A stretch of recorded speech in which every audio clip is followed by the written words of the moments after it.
Good evening, everyone. I am Corvus Oculum. Welcome to the stream. Going to be doing a bit of a shorter one tonight, I think, rather than the 3 hours I did last night. Probably only go for about an hour to an hour and a half. How's everybody doing this Saturday night? I hope you're all well and healthy.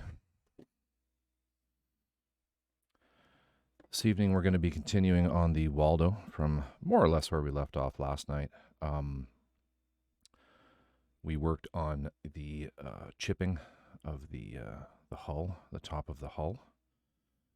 We got that pretty much finished on stream, all the way around there. And then also the stern, the two sides of the stern, which worked out well. I'm using the hairspray chipping method with, but rather than hairspray, I'm using AK Interactive, not Worn Effects, but the heavy chipping. I just grabbed this one because it was close to me.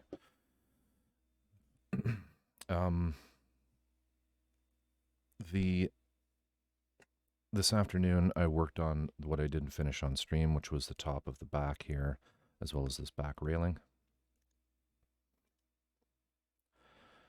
And I also went ahead and started the wheelhouse as well, as you can see here. Just getting some music going.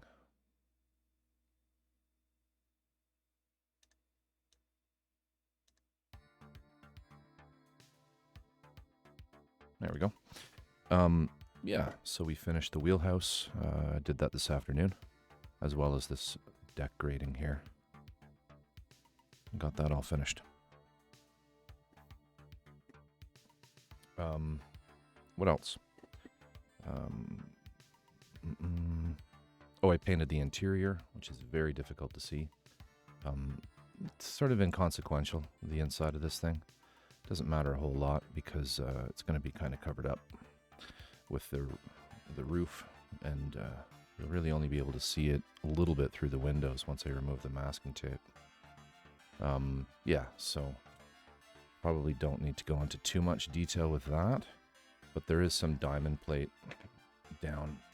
Let's see if I can do this without blowing the camera out here.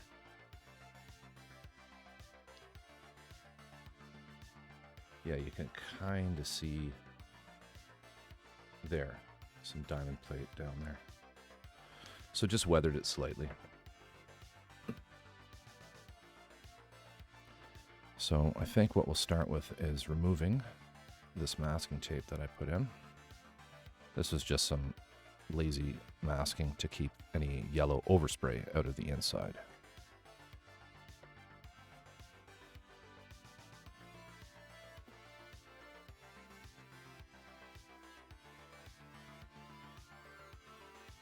I'm not going to remove the windows yet, though, the masking on the windows, because I might need to do a little more, and it's just handy to have in place.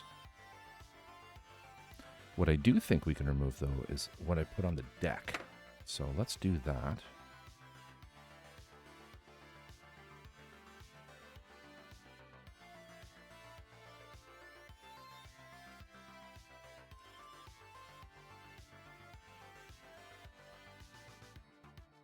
That's as far as I can go.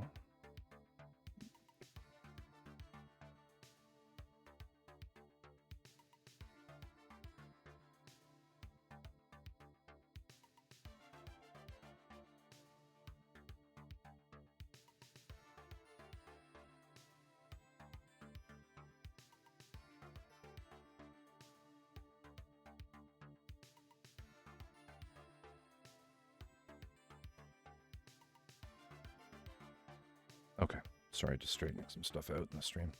All right, remove this.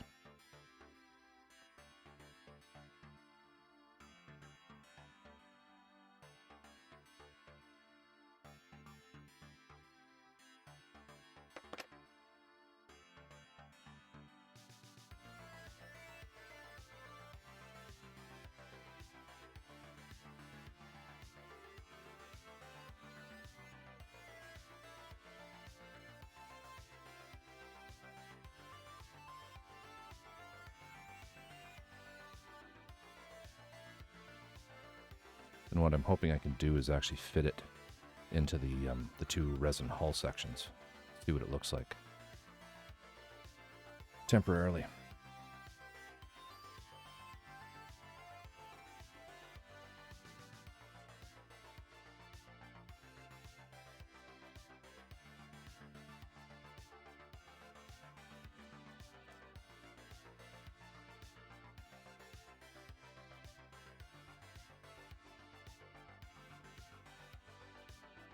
If you have any questions, you're of course always welcome to ask in chat. If you want more information about this particular model, then !project in chat will give you a link to the store page for this product. This is a kit that's been on my shelf for quite some time. I have two of these that I'm going to build and put together in a diorama. This one is unfortunately out of stock right now, the Waldo, on the Industria Mechanika website. But I'm sure he'll restock it soon. Well, maybe not soon, but we'll restock it sometime in 2021, I'm sure.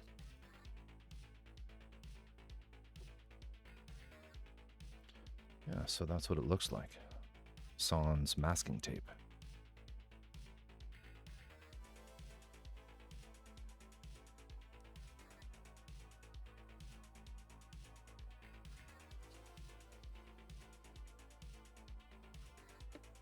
So now what I'm wondering is if I can get it in here.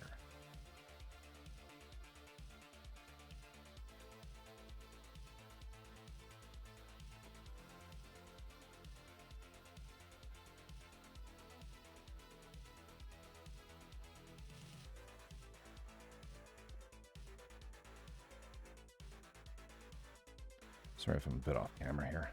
Need to just flex it a little bit. There.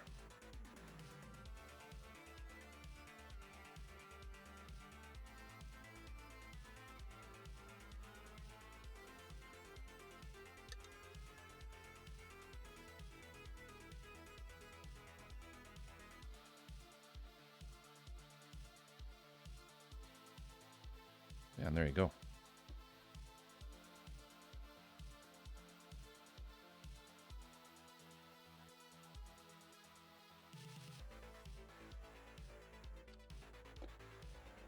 I don't quite have this down on this side. There.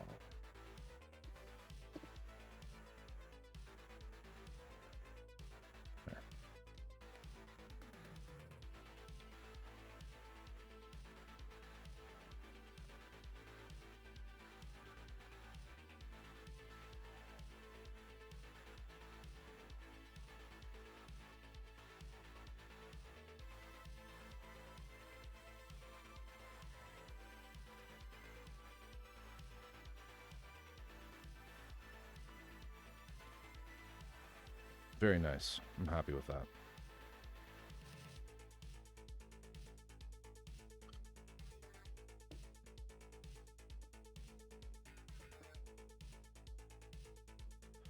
All right, so tonight I think what I'm going to do is continue working on, well, I have to do the roof, and I have a bit of I have to sort of ask myself what I'm looking for here with the roof, because you know, in the reference sort of build that Ian did, not Ian, sorry, Michael Fichtenmeyer, the man who made the actual resin cast, he has in his, oops.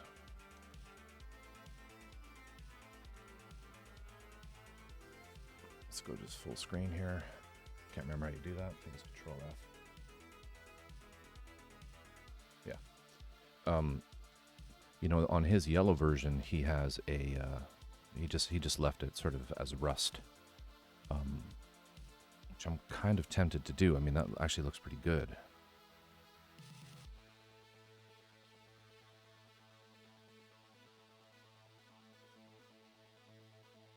You know, once it's weathered a bit more and has some dirt and dust through pigments on there, I think that might look really sharp.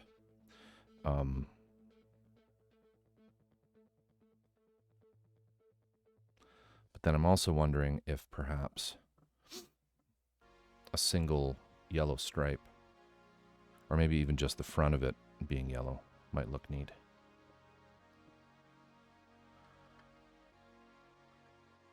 And also with this one being so close to the version that that Michael did, be nice to put a little bit of variation in it.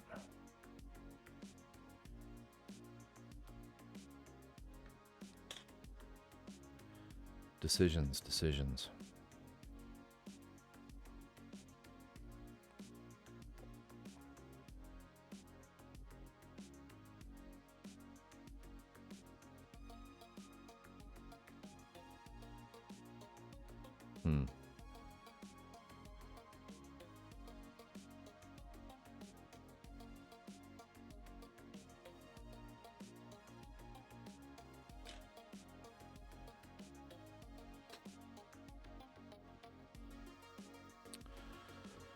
Yeah.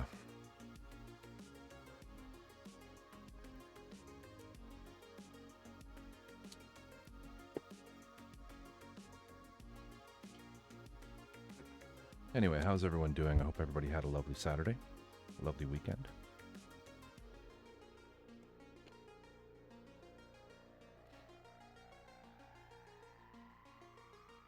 I hope people got up to no good. Did something exciting. Ate good food. Made love. Lived life.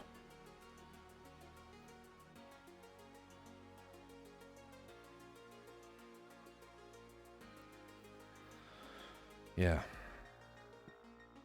So then the other question is, if I do put something on the roof,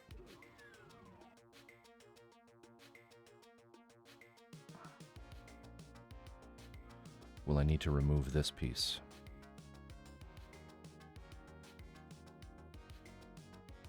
I think actually what I'll do is I will mask it just really tight, real tight up into the sides. This.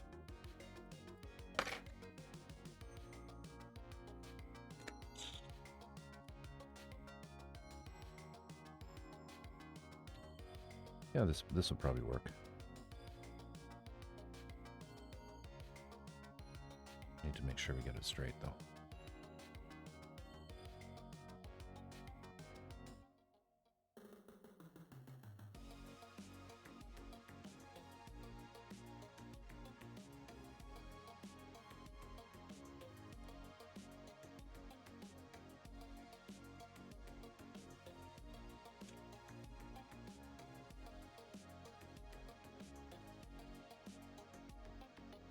I'd say that's straight enough. Then what we can do is put another one on the other side.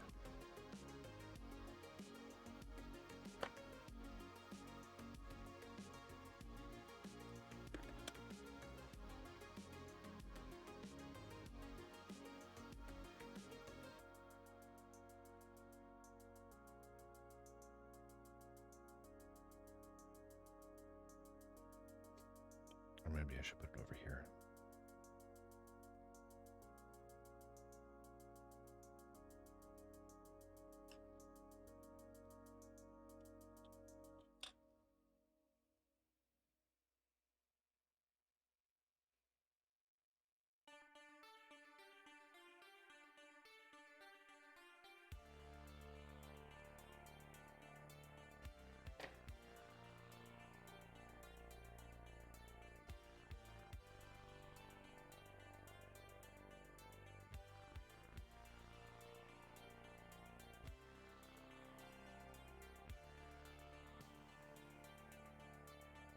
That'll work.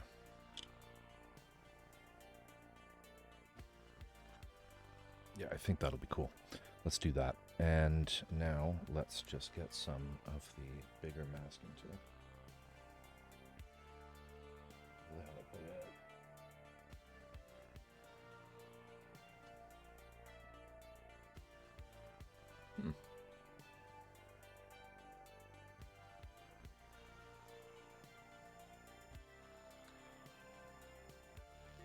Bear with me here.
It's weird, I've managed to lose my roll of frog tape. I was just using it too. Oh, I just found it. It was under something. As a man, I'm incapable of looking underneath things. That's what my wife tells me.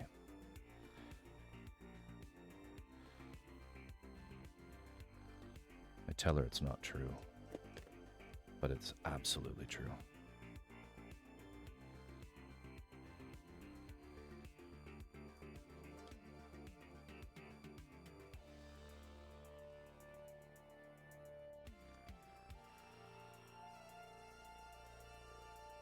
Like so. And then with this, I think the best thing to do would be to put a little piece of plastic around it.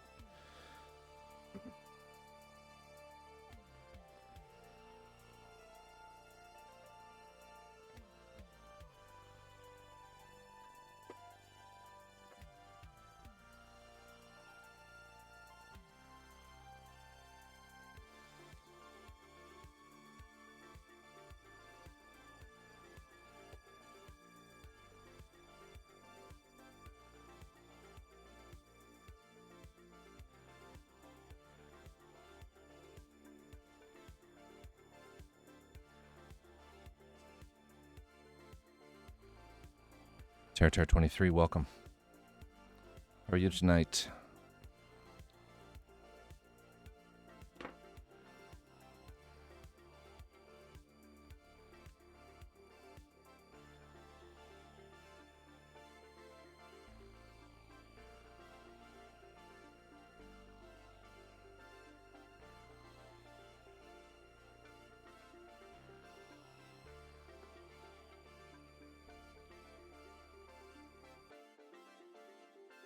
It's good to hear.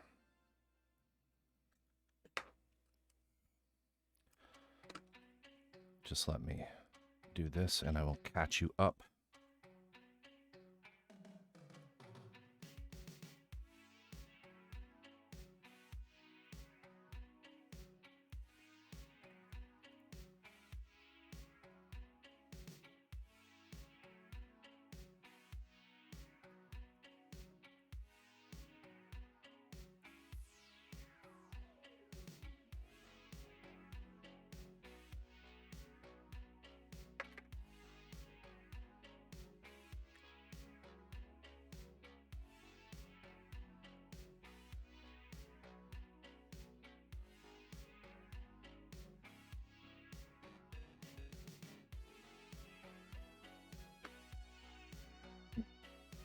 Okay, so as you were here last night, you know sort of where we're at. Hang on, my camera quit on me.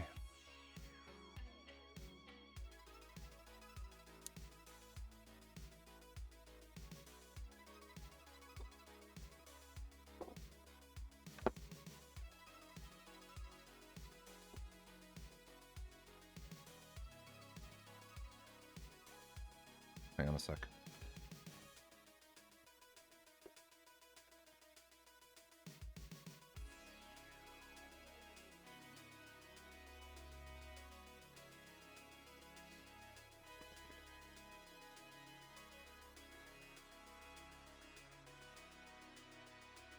Did that work?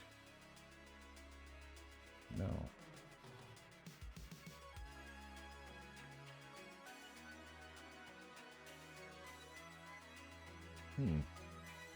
My camera died. This might be a very short stream. Let's see here. That's working.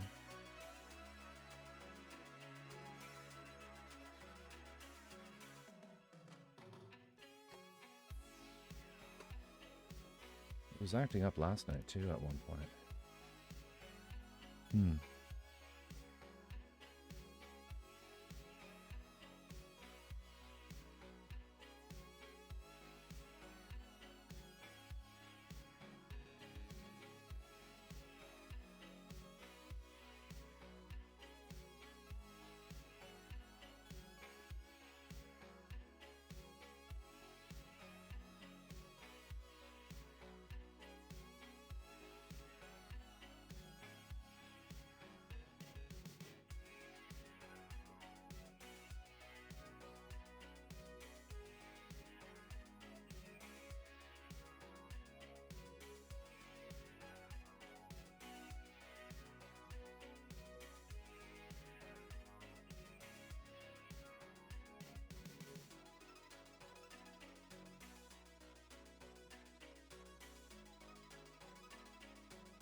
There.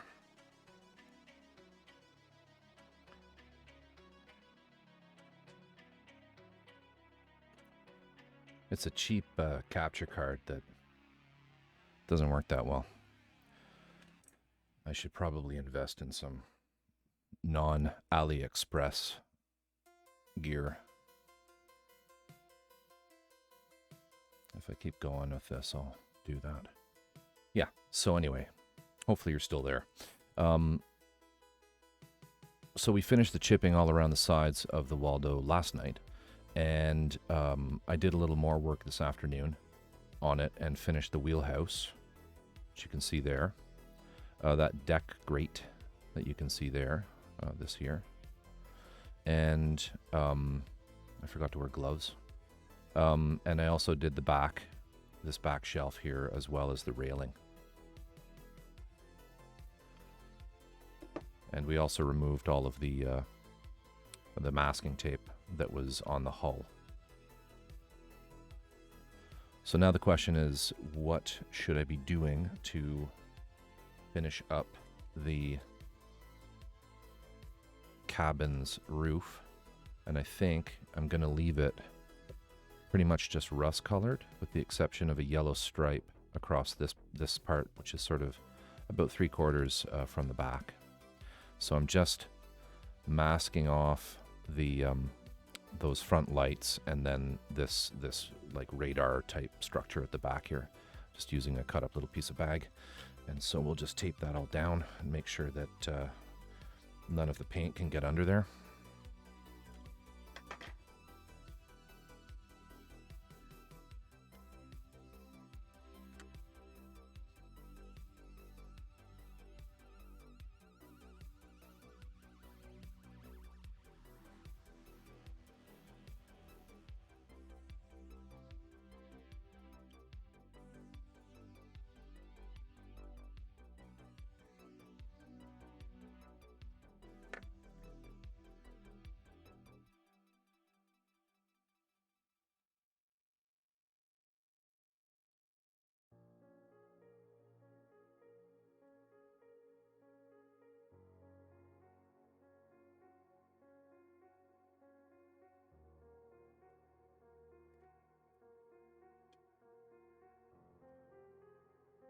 I know you're pretty new to Twitch, Tear, but there was a time when you could actually play real music.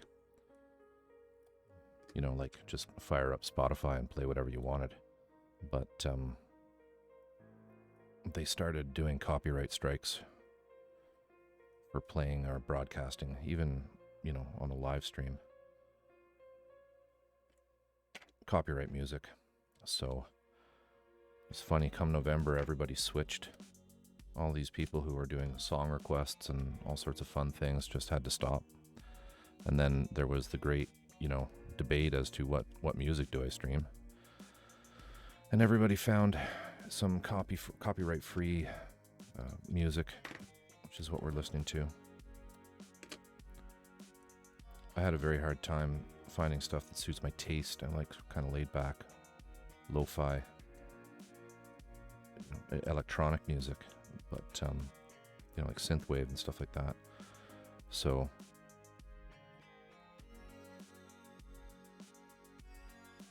it was a bit of a challenge, but I managed to put together a playlist. There's a guy called Wave Shaper who doesn't care what people do with his music. I don't know.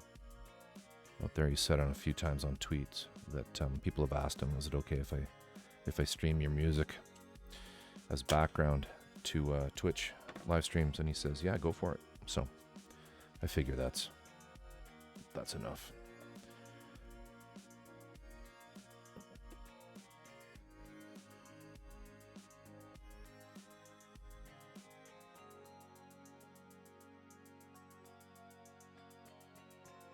Stay at the top of the aisle. Why not? Don't have much of that left.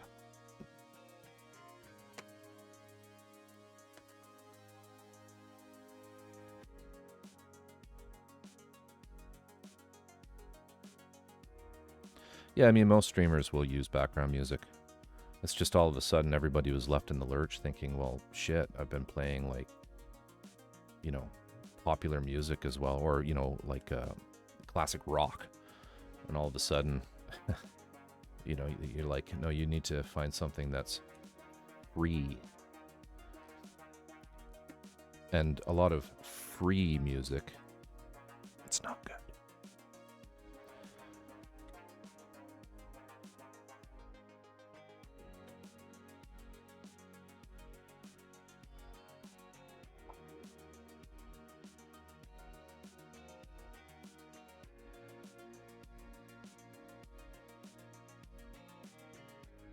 Just getting the spray booth going here.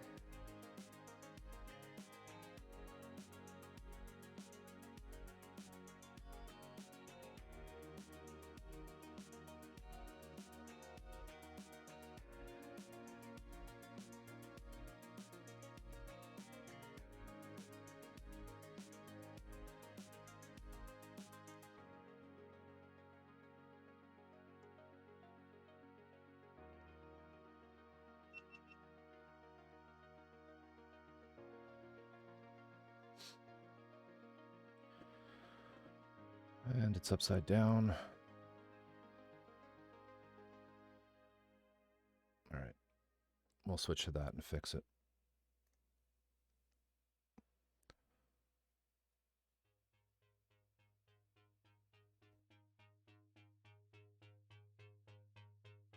Do a loop-de-loop.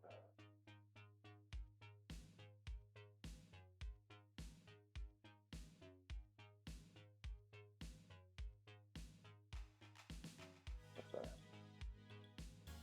It's actually horizontal. Cool. All right. Do this.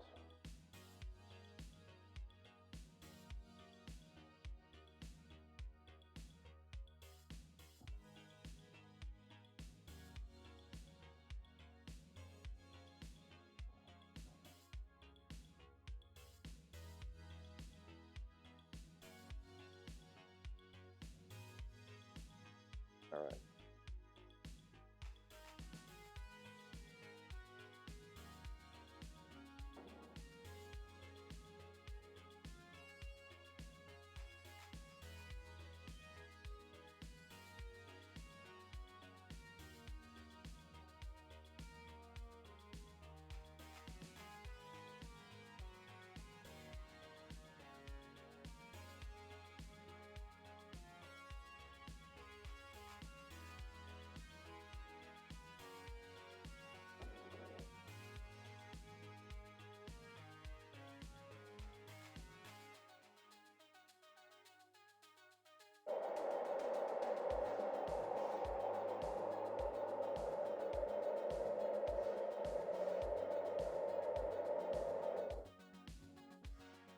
Two coats of this stuff. I had some left over from before in the gun, so that's why you didn't see me mix it or use the droppers for this particular one.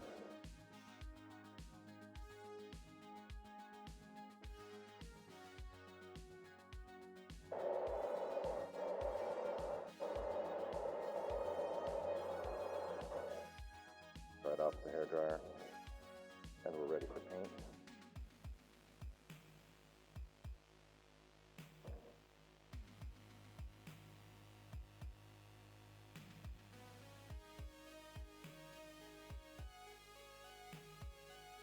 I think my paint. Oh no, I still have yellow in there. That's good.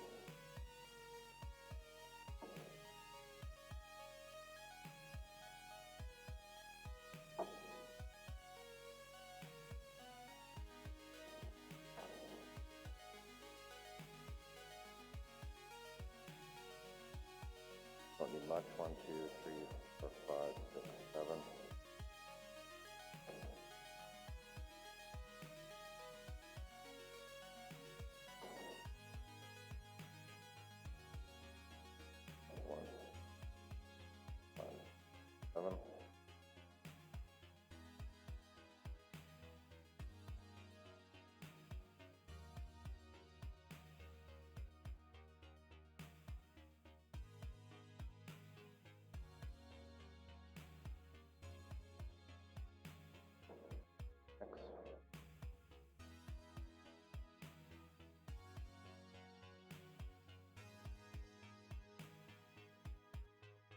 too.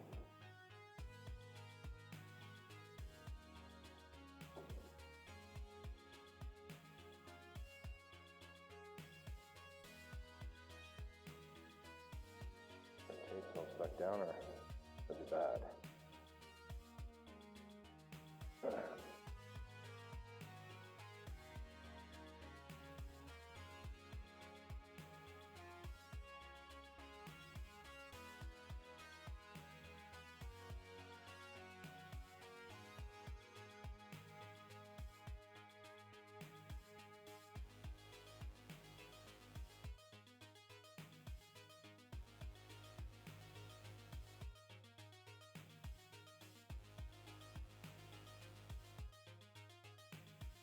Once again, I forgot to put gloves on.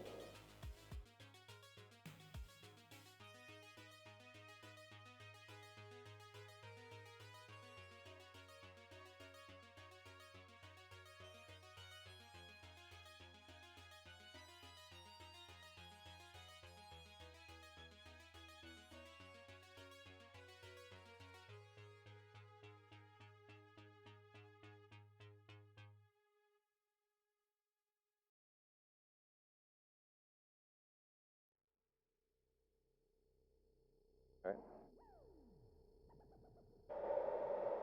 Try that paint.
Take all this masking tape off.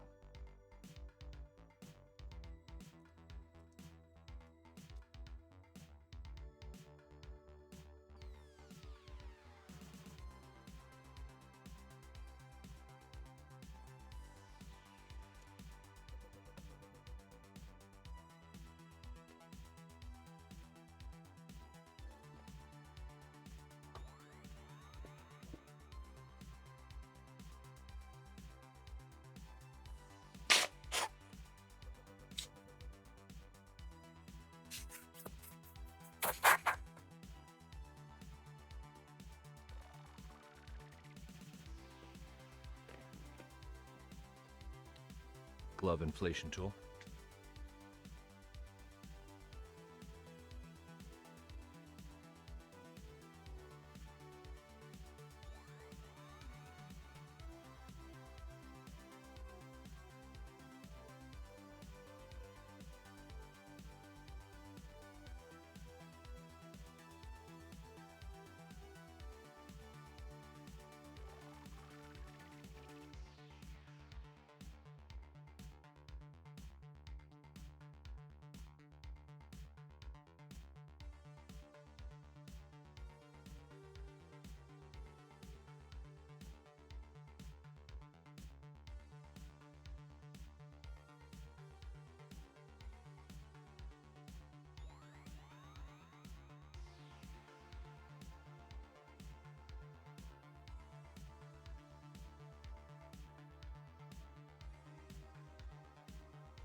Little mistake there. No biggie though. because we're not making something that looks nice. We're making something that looks worn out. So that's okay.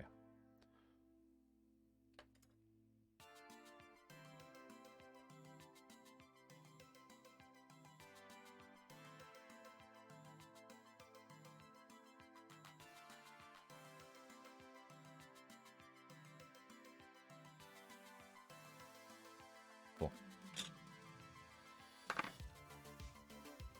It's like a racing stripe.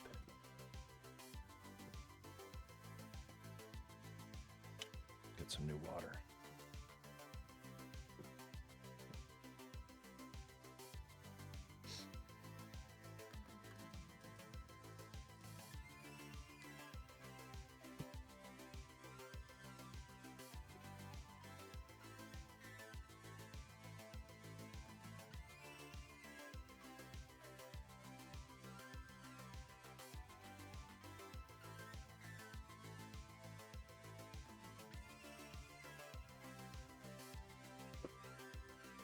All right. Brush, brush, brush, brush, brush.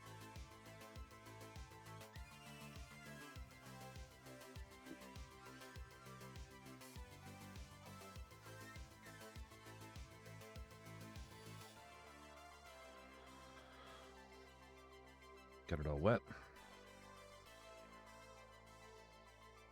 Softens that paint up.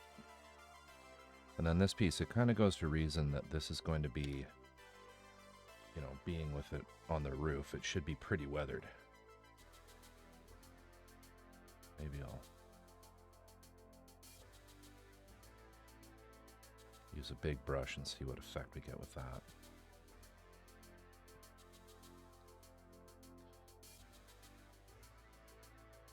Cool. Maybe not. Definitely do not want this straight edge, so let's muck that up.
Good evening, Epic. How are you?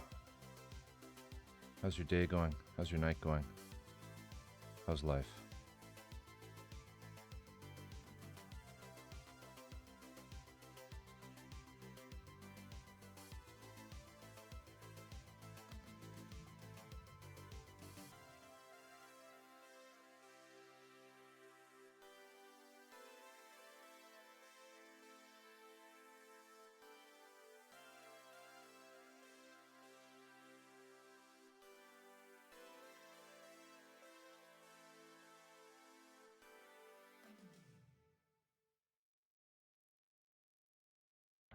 Yes, this is the roof.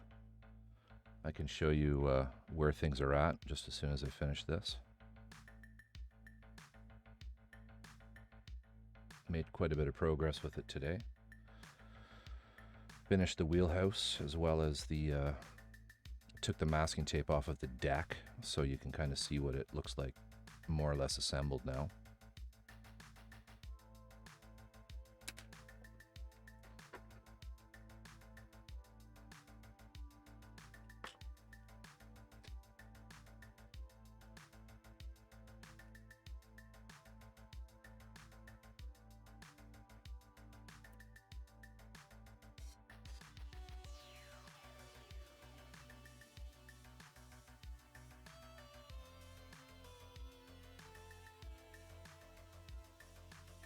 Some scratches on it.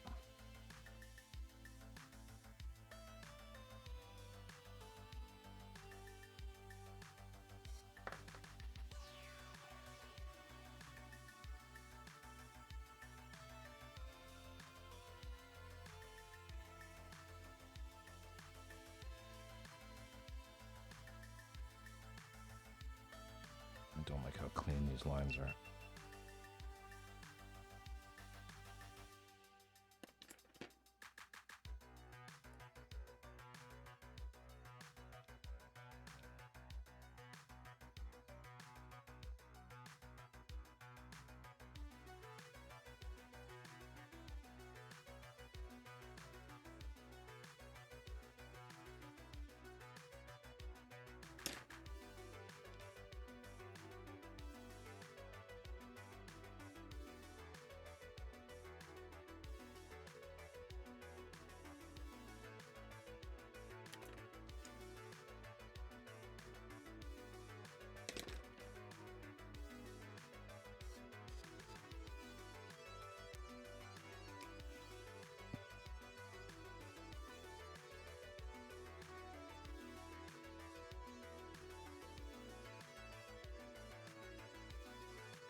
It went too far there, and you can see the brass. That's okay though, because we can I can fix that with when I do the oil paint. It's a problem with metal tools; they're a little too aggressive, but you get the nicest scratches with them. Stop there. Okay. So let me just get back up a little bit here.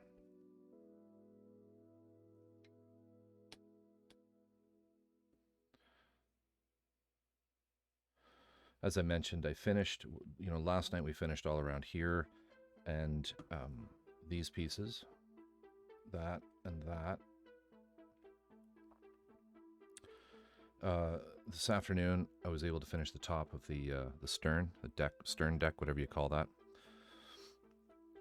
I should really bone up on my nautical terms if I'm building these. This rail on the back, I'm going to leave this rust color just because I want this one to be the Waldo, and the decals for the Waldo are yellow. So they'll stand out nicely against that contrast. Although there's a chance I put a bunch of junk in here, so I might put the decals that say Waldo on the up here. Or maybe both. But then I also was able to finish the wheelhouse, which you can see there.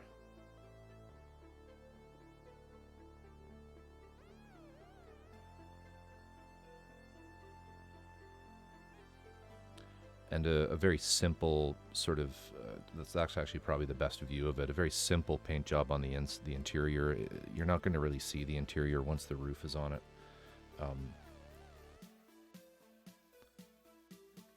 There's just not going to be a lot of light in there. Yeah, thank you. So it's getting there. This is what it looks like with the stern attached.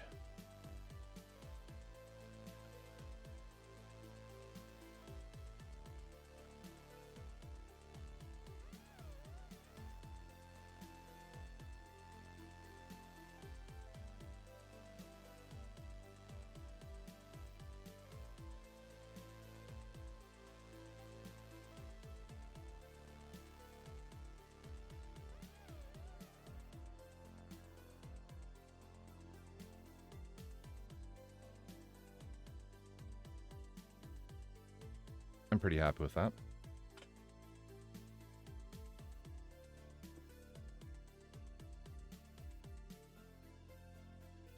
So I think now what we'll do is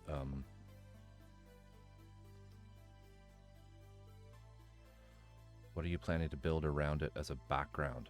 I don't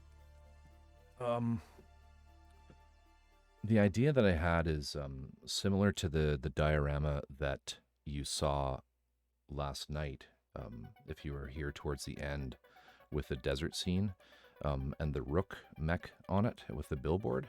This one will be along the same vein, but so it'll be a wood plinth that it'll sit on, that I'll do a water texture. I'll use some kind of water product on it to create, yeah, the billboard one.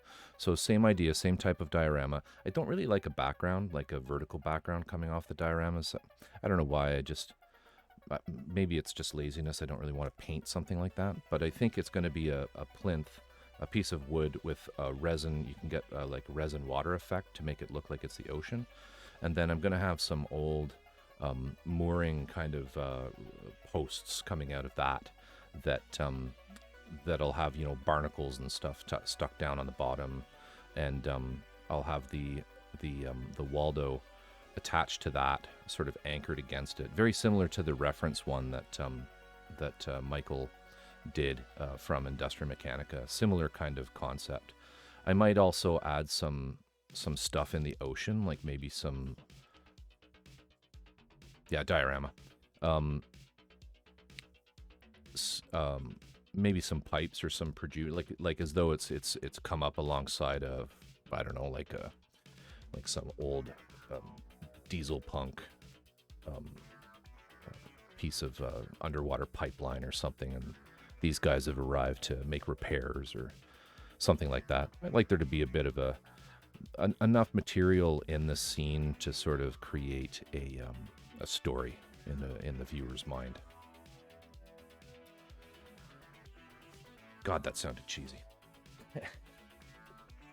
All right, so the next thing I think we'll do is we're going to start on the hull, which means I need to mask. Just extract this.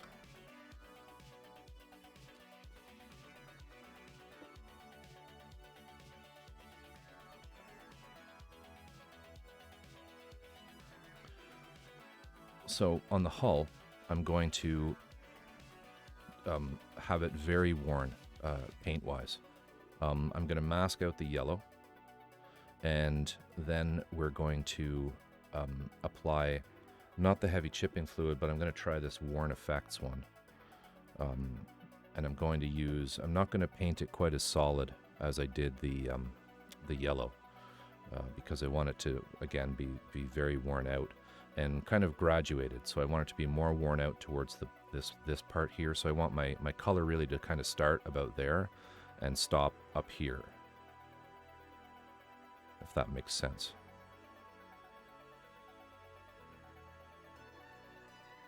So I won't be laying down a ton of color with the airbrush. My only concern is this color, the blue that I have from Tamiya, is quite dark. So I might mix a little lighter variant of that by just throwing some white in with it. So I'm just going to see if I can't find a jar to mix that in. One moment.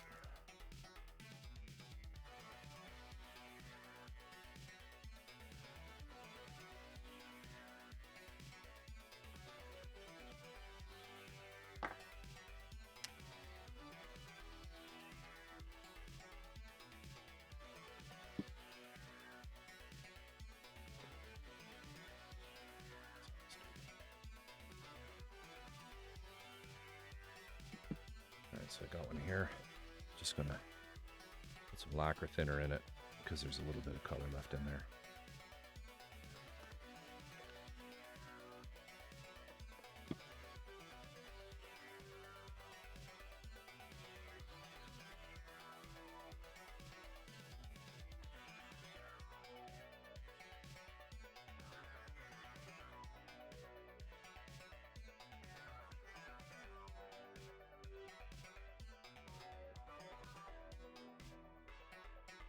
That's probably clean enough.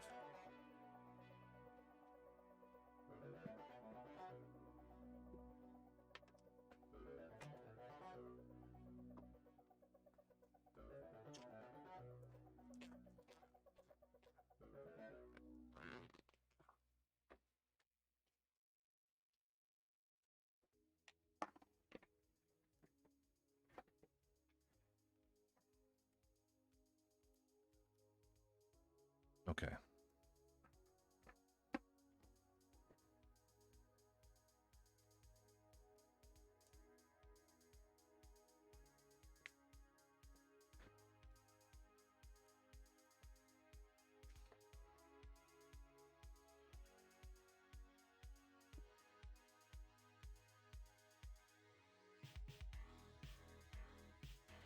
So I'm going to start with white. Ooh, that needs mixing.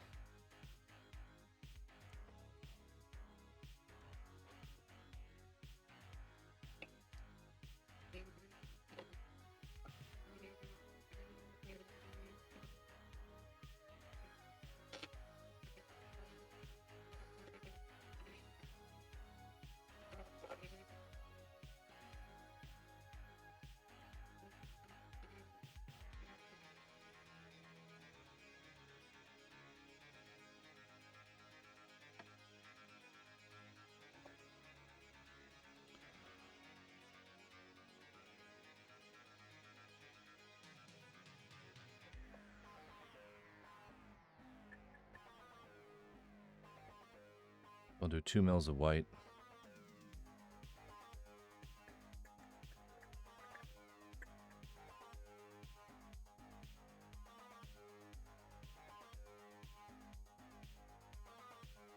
I always like applying when you're doing mixes, it's better to, I find it's better to apply the darker color, put the darker color into the lighter color.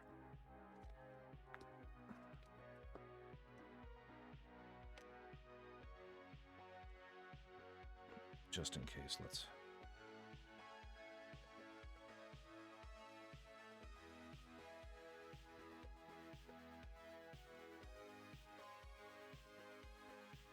mix this one too.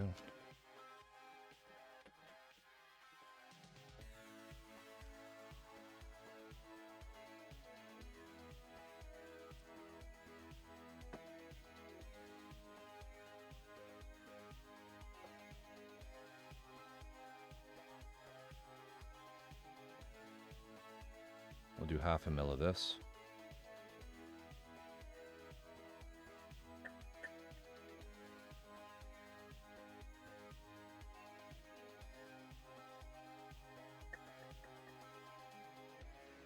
At first.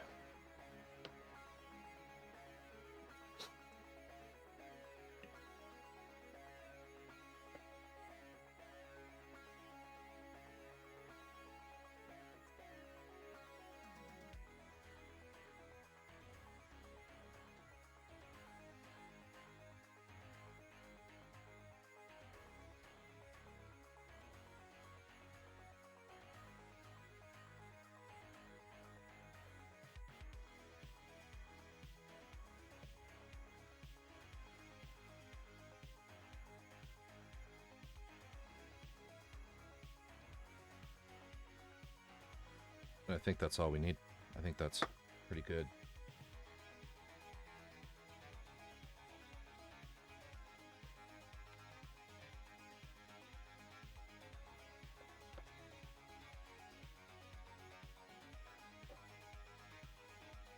Maybe a bit more.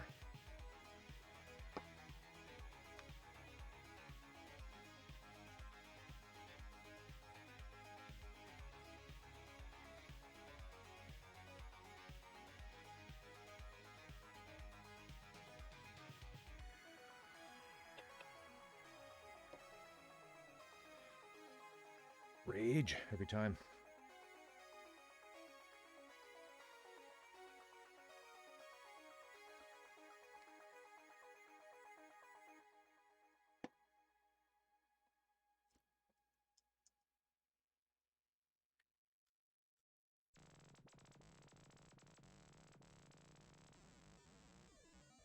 Any new viewers in chat, welcome.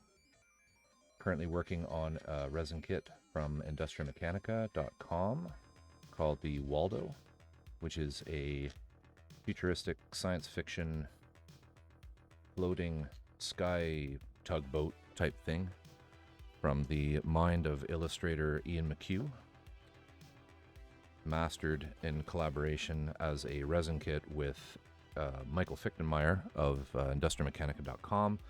If you hit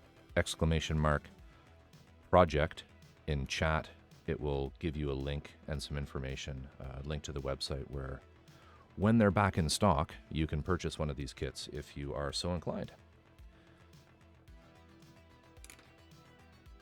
If you have any questions about anything that I'm doing, please do not hesitate to ask. I'm more than happy to explain. And yeah, we are currently about to paint the hull of this bad boy.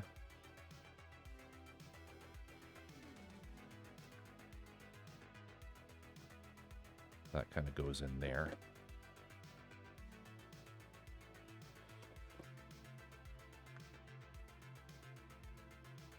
Yeah.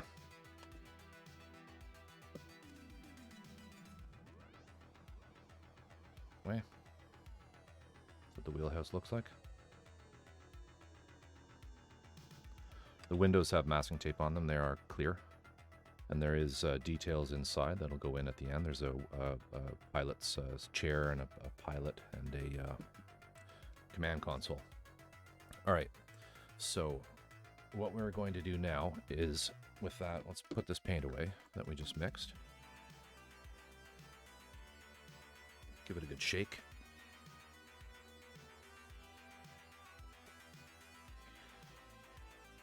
Hey, Crafty. How you doing tonight? Are you streaming tonight? If you were, how'd it go?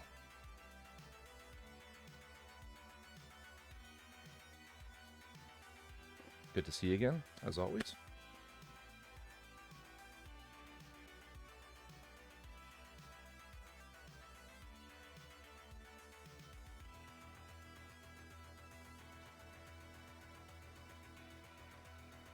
Shiny pigment you like this?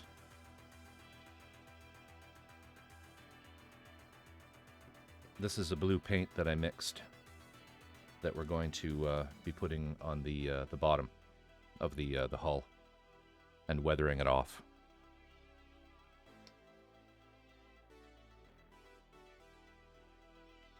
I think I mentioned it in the last chat. I like to use very bright, vibrant colors when I'm doing this step, because there'll be so much more weathering that goes on this. You know, you're probably looking at this thinking, why is it, you know, Fisher-Price yellow? But there'll be layers of oil, of very, very thinned out oil paints and drab, you know, muted colors that will add rust and oil drips. And it all takes away from the saturation of the really bright, vibrant colors. So I kind of start with colors like this, because if I use drab ones on these first stages, it ends up being almost too dark and dismal when all is said and done and you're finished and you've applied the oil paint rendering and the pigments, the dry pigments. So now what we need to do is mask off just a little bit of the yellow all the way around.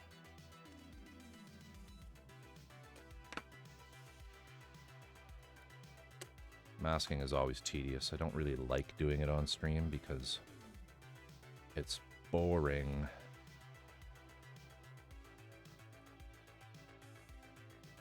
But I don't need to be perfect this time because I don't even think I'll spray right up to the yellow.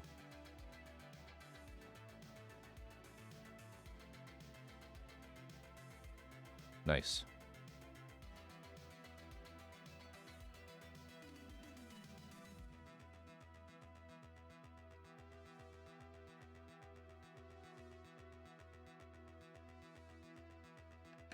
Yeah, it was probably just the glass jar.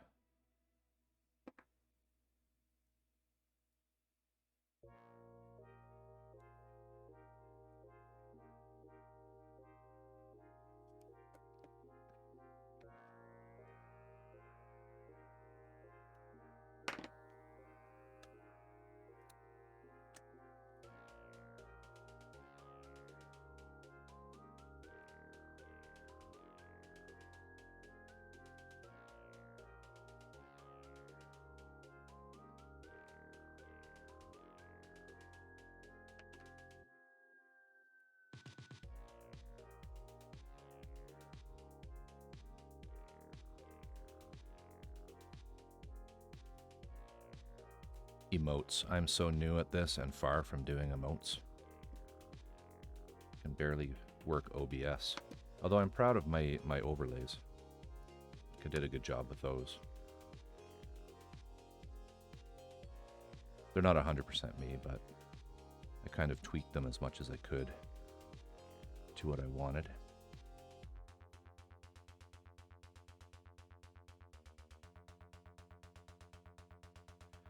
Really good, yeah, pretty relaxing. Didn't do much, just did a little more of this. Sat around the house.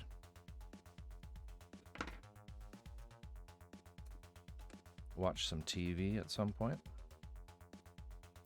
We're watching this Netflix series called Lupin. It's a French show that's been they've dubbed over. Quite good. About a master thief getting revenge.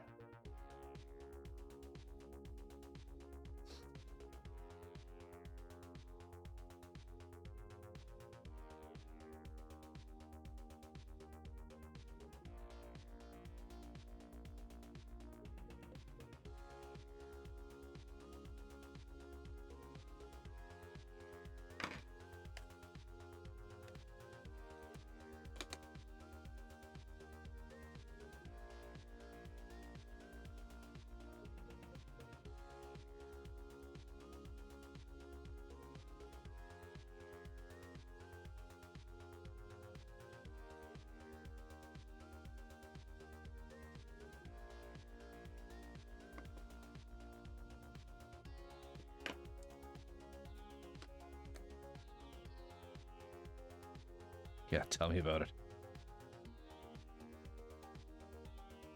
You know, like last night when I couldn't do a shout out. Actually, I want to see if that works now. So if I press this.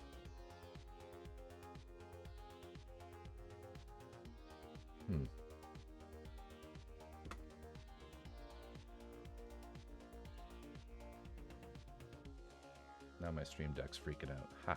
Okay, scratch that. But I think I can do this.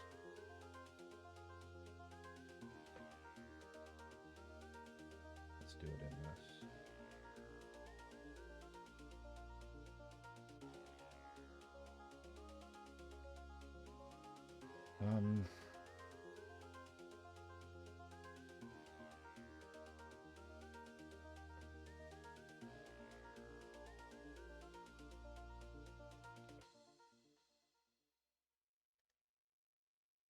Let's try this tonight. Hey, it worked. You know, it's so strange because I'm using Stream Elements for my chat commands. And it comes with just a ridiculous number of pre-configured commands. Things like, you know, duels and games and a Magic 8-Ball and all that stuff. And there's no shoutout command in it. So that's why I was putting it in last night and it wasn't working at all. And I'm like, what the hell? Is it not configured? Do any of my exclamation mark commands not work? No, it's just wasn't there because who knew? They, I guess they just don't think that should be a default. Those of you in chat, those of you watching, Crafty Skull Corvus is a maker and purveyor of fine, and correct me if I'm wrong, resin cast jewelry and art pieces. Very talented designer, comes up with some beautiful stuff, very shiny stuff. Definitely do check out her channel and give her a follow if you are so inclined, because it's fun and it's always an entertaining watch.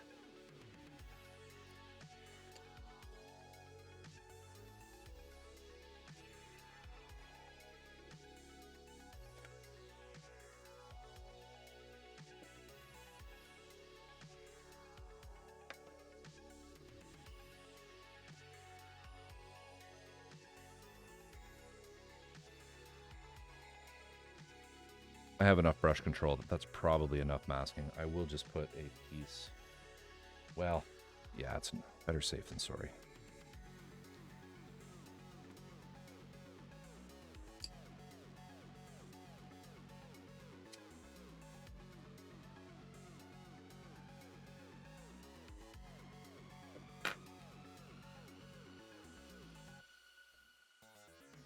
you say things like, I have enough brush control, and you immediately anger the airbrush gods.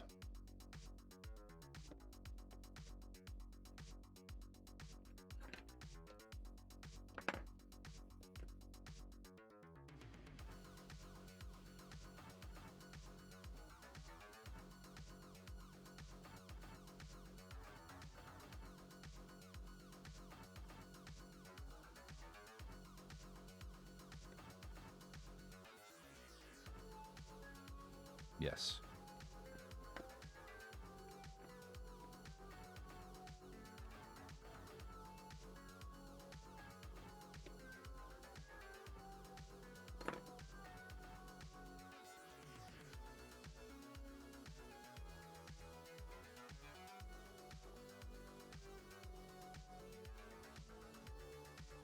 I've done a bit of resin casting, but more, for scale modeling.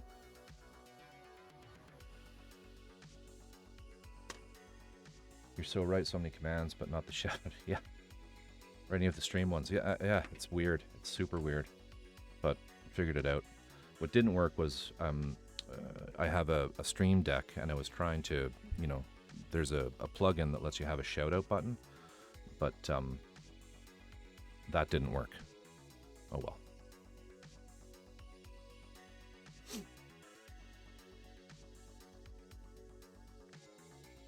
I think all it's supposed to do is type SO in chat and let you pick, but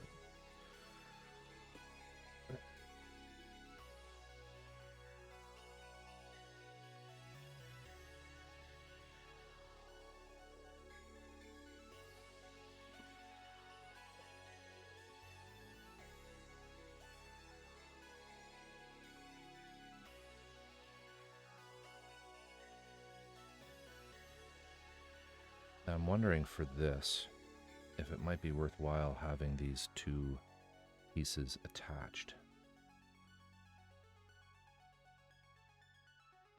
No, I should be okay. So let's just work on this one for now.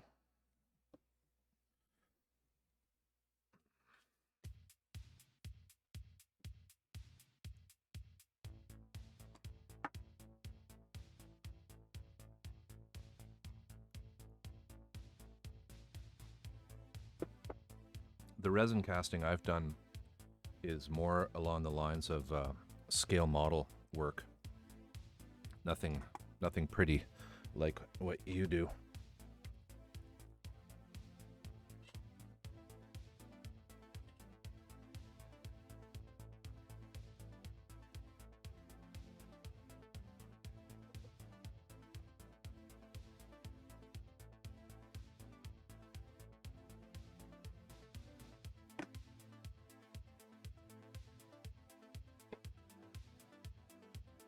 For example, these are some silicone molds that I made out of some, this is a sort of a long-term project I'm working on as just a straight up kit bash that I'm making myself from scratch.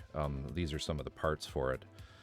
So this was a smooth on, I think this is Mold Max 25 that I made this out of. So I did the two-part casting with the, those are the pore holes there. I just sandwich it between two pieces of foam board, put some elastics around it.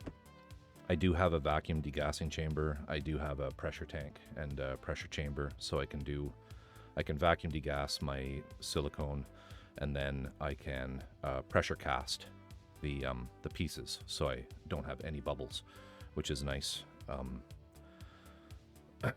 The vacuum chamber is just one of the ones that you see. It looks like a big crock pot that's on, not even a crock pot, like a big pasta pot that's with the acrylic lid and a vacuum pump. And it works well. Just an eBay special type thing. I think it was, I don't know, it was a few $100.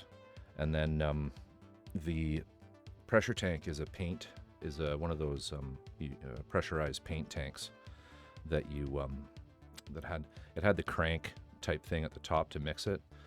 My father is he doesn't live near me anymore, but on a trip I flew back and he made me a special kind of bolt that I could seal the hole with the that crank was in. So it is a true pressure tank with it has a safety valve and all that. It's quite safe. But I have a huge, like I don't actually use an airbrush compressor, like a true and proper one designed for airbrushes. There's really no need for it if you have a giant shop compressor, which is what I have to run, air tools and power tools out in my outside workshop. And so I have a hardline run of air line coming into the house through the wall, into my airbrush regulator over there. But what's nice is it gives you, having a shop compressor, it gives you the ability to have, canned air, right? In addition to being able to pressurize my, I don't know what you would call it, like the pressure tank that you put the molds in and cast with. I don't do a lot with transparent, and I certainly don't need to use any of the, the swirly, pretty stuff that you put in jewelry to make it not be boring. But yeah, I mean, I know how to do it. It works well. I know how to do all of the keying and creating the two-part molds out of plasticine and using, the sulfur-free plasticine. And it's a fun process. It's a really neat sort of niche hobby. A little expensive though. Like you get into this smooth-on type. Here I'm in Canada, and the availability of inexpensive stuff for that particular hobby is kind of a drag. We're really limited to just smooth-on here where I am in British Columbia, and it's just pricey.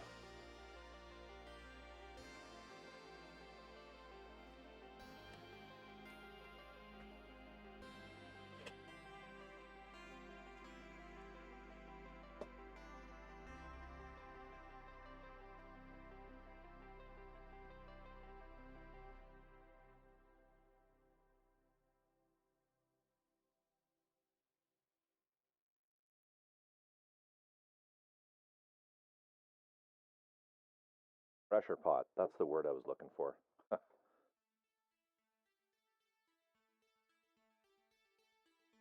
Now, I mean, I'm sure you know this. I'm sure you know this because you have probably cast dozens, orders of magnitude more things than I have. But it's a vacuum degassing is kind of a necessity for using a pressure pot. Otherwise, if you don't vacuum degas the silicone, so I'm sorry, this is if you're making your own silicone molds, you need to vacuum degas if you're using a pressure pot. I would assume that if you're buying molds, they would have been done properly with vacuum degassing. I guess that's what I'm trying to say.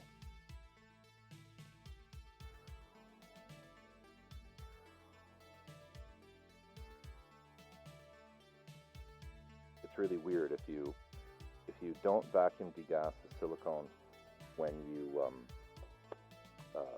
don't vacuum degas and then you pour it. Even if you do that trick where you pour the silicone up really high so it comes out in a little tiny stream, mitigating any large bubbles, you still have this issue where they're almost microscopic ones. I wouldn't say they're microscopic. XBix, thank you for the follow, sir, or madam. Much appreciated. So, sorry, what I was saying, Crafty, was you get this really weird effect where if you don't vacuum degas the silicone, your part, when you pressure cast it, will be covered in little tiny zits, like tiny little bumps all over it. And it's because even though you did everything that you could to get rid of all the bubbles in silicone, there's still these microscopic ones that are left. And when you apply all that pressure to it, it pushes the resin into the pockets left inside the silicone that all those bubbles occupy. So you get this weird, like warty, texture to it. But I'm sure any store-bought silicone or ordered silicone mold is going to have been vacuum degassed. But I kind of found that out the hard way. I went with the pressure pot first and did that, and then was scratching my head like, what the hell's going on? And then after a little bit of reading, it's like, oh yeah, that makes sense now. I'm good, YX. How are you doing tonight? We are working on a resin kit from the online company Industria Mechanika. It's Industria Mechanika is a purveyor of sort of sci-fi genre resin kits for building, along the lines of scale models or Gundam, that kind of thing. It's a resin kit from Industria Mechanika, created by them in small quantities, and sort of batch. You order. He makes about 50 at a time, and then they order out, and he moves on to cast something else, and sort of goes through the website. Eventually comes back around. In chat, if you hit !project, it'll give you a link to the store. Currently, what I'm working on is out of stock, but it is a kit called the Waldo. I can give you a little quick view of it here.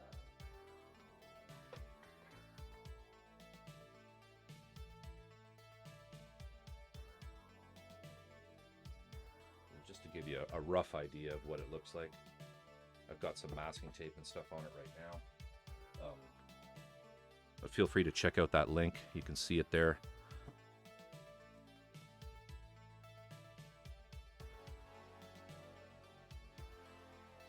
Yeah, definitely good to know for the future. You know, it's you wouldn't think it, but so any of the molds that I've made in the past, I had to kind of try to remember which ones I'd done where I didn't vacuum degas, and those molds will work great for just regular unpressurized pours, but they're no good for pressure casting. So it's not like it's a waste if you did it without vacuum degassing. It's just that you can't use them to pressure cast.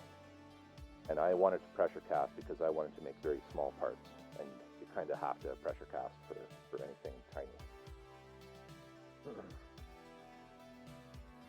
Okay, so before we do anything here, we need to clean out the airbrush.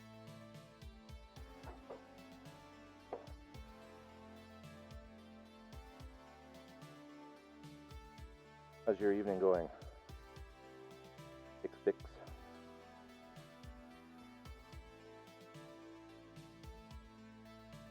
Hope you're well, hope you're healthy. You're enjoying a relaxing weekend.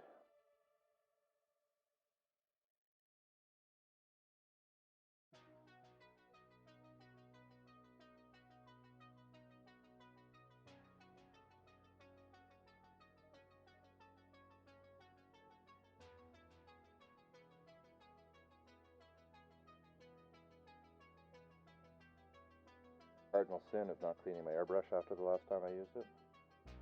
On me.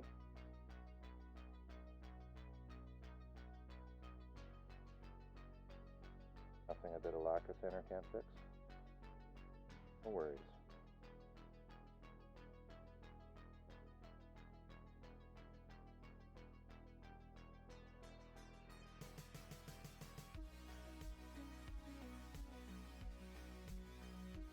Any new viewers, if you have any questions about anything I'm doing, feel free to ask. More than happy to share the knowledge.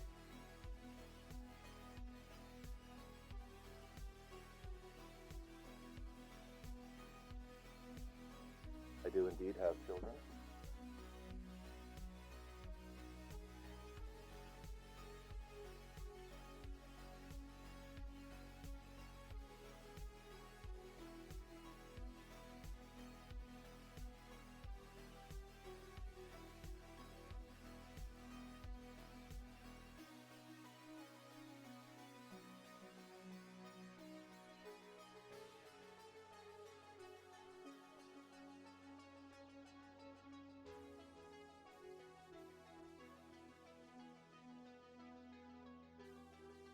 Sorry about that.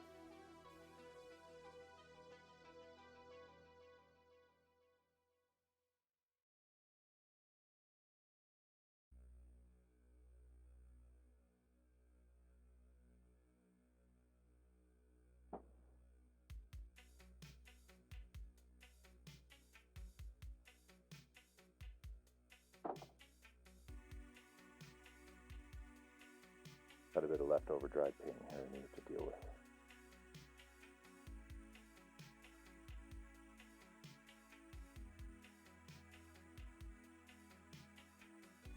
Yeah, I have two airbrushes that I use sort of split between the two of them. On a sec here, my camera died.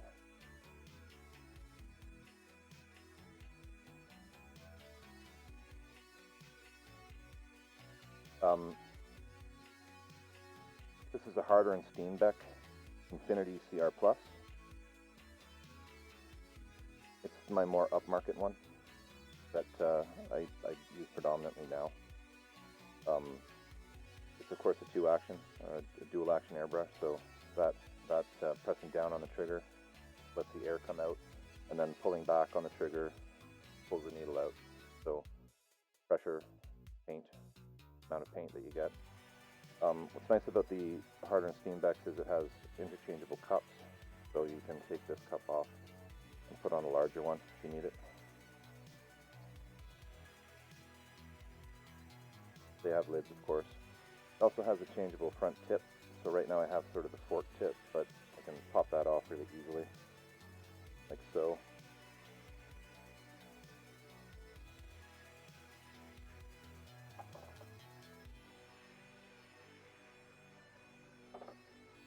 Then it comes with a couple different ones, so if you'd rather have a true guard.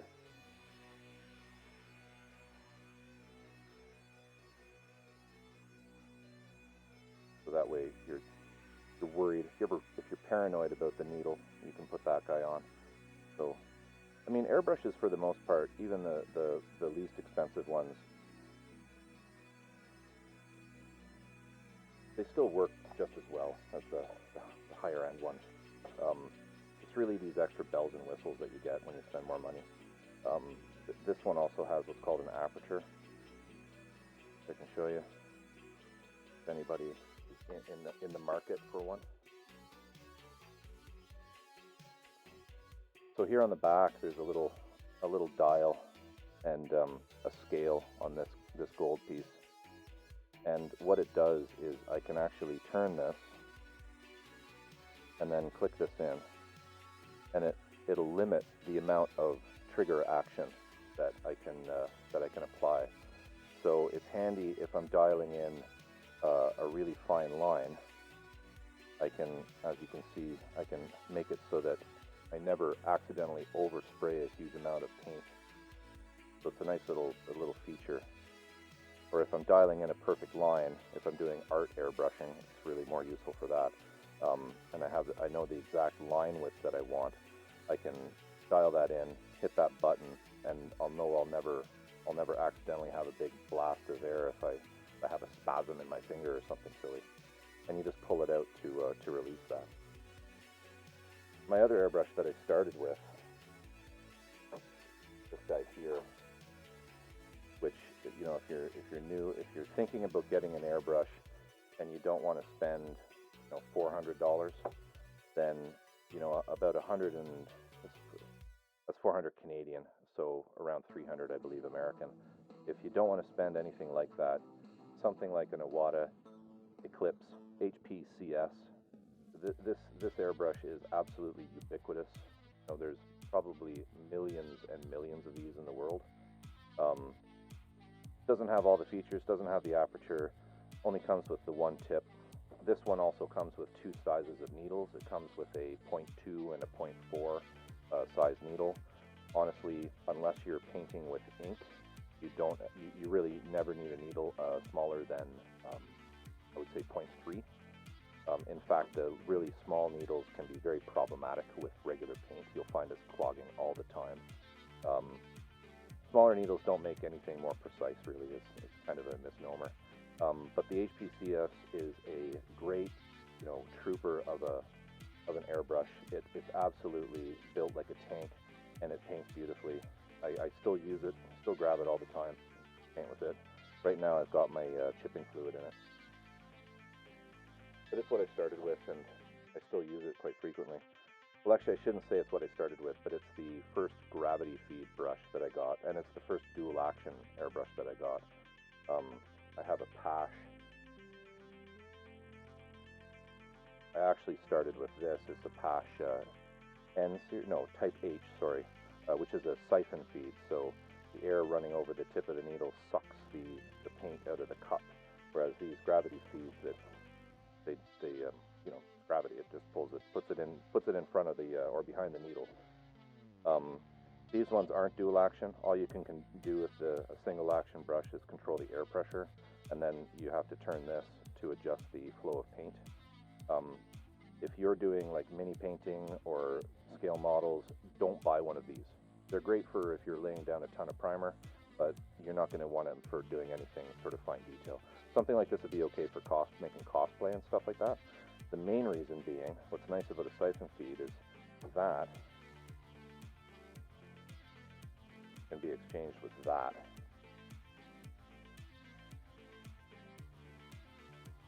So if you're painting a lot, you can put in a huge reservoir of paint.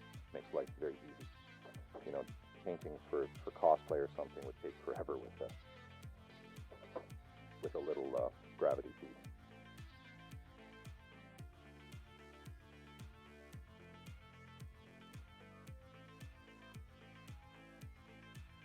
I think if you want the exact models and whatnot for my airbrush setup, you can get that with exclamation point airbrush. I don't have links to anything or any like Amazon affiliates or stuff like that. I never really understood that for the gear, but because it's people watching potentially from all over the world, but it'll tell you the models, tell you the model numbers. I'm gonna clean this paint. This blue paint is bringing me a sense that I just know I'm gonna put the hull right down in it. I have one close by that I'll show you in a minute once I get some progress in here.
That statement, Crafty, is actually not correct. I don't use the thanks Ixfix, YXFix, Ixfix.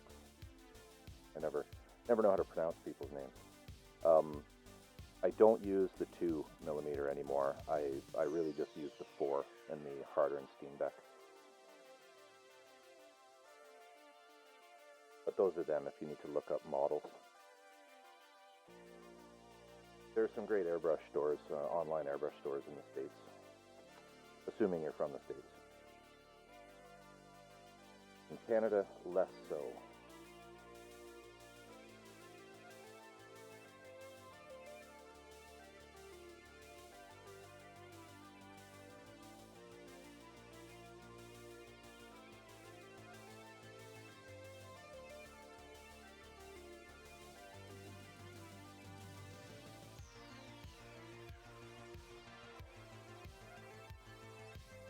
Hello, fellow Canadian.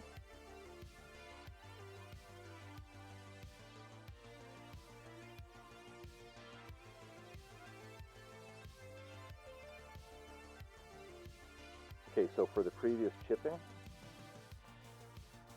we were using the heavy chipping fluid from AK Interactive.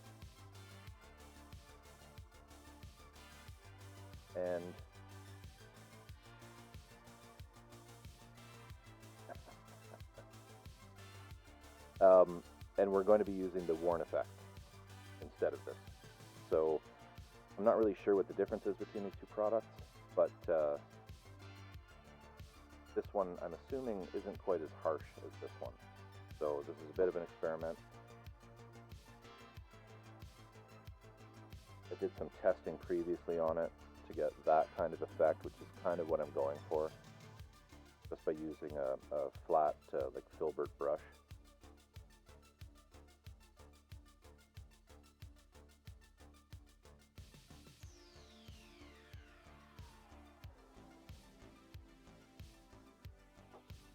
What am I doing?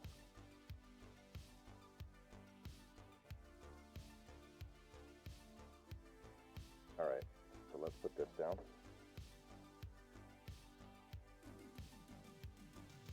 The other thing that's really handy if you do get airbrushes is get a quick connect system like this.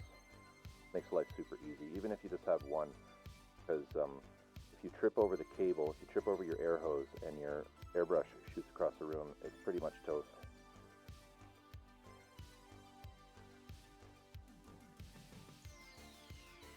Let's hold this like this.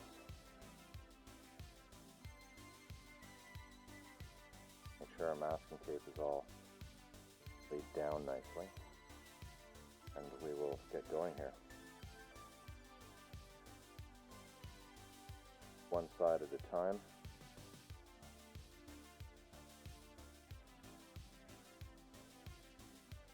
Even coat.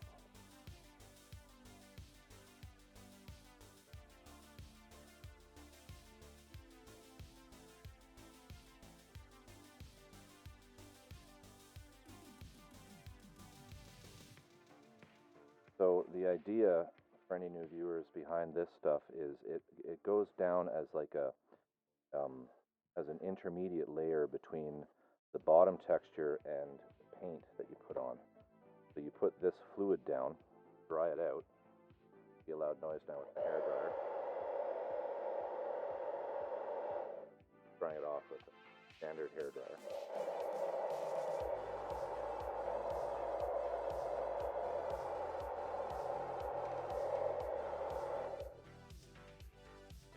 When you start doing scale modeling, you kind of quickly realize there's no need to wait for paint to dry, ever. You can dry all of it with a hairdryer.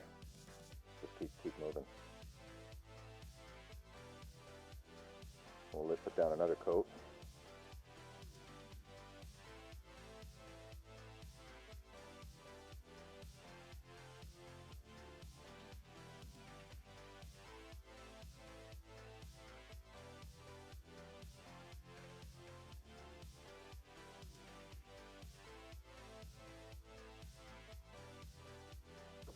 Try that.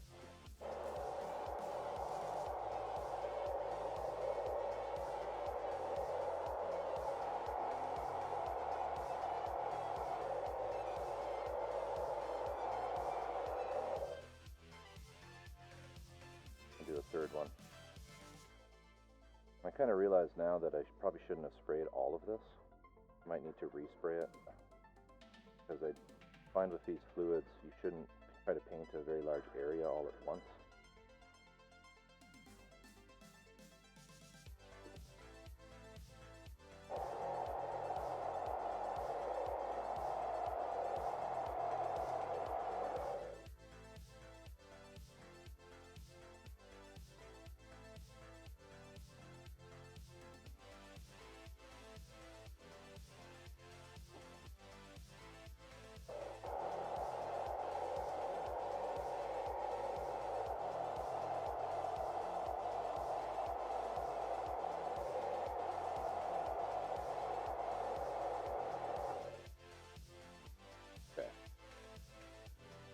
So I think what I'm going to do is just this area here.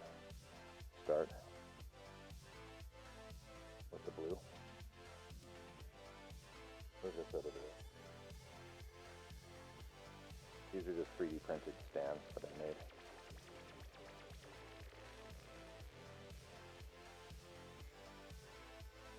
Same thing, just a different style.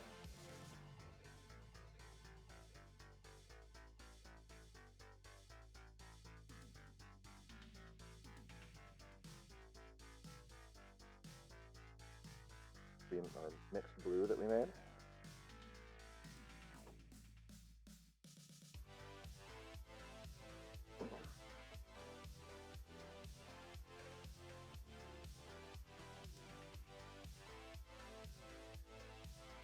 And this is, to Tamiya paint, so it's a 1-to-1 ratio of thinner and paint.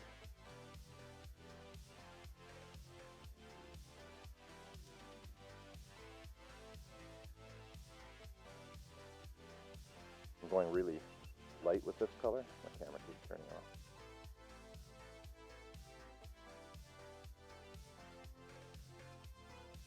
I want to see if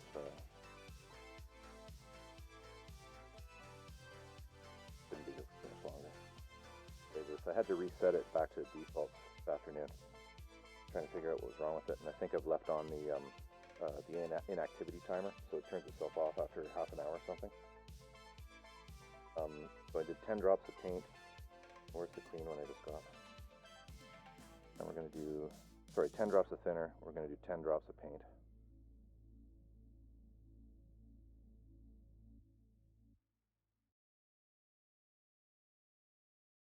I think that was 11. Didn't matter. No, I don't do this for a living. This is purely a hobby.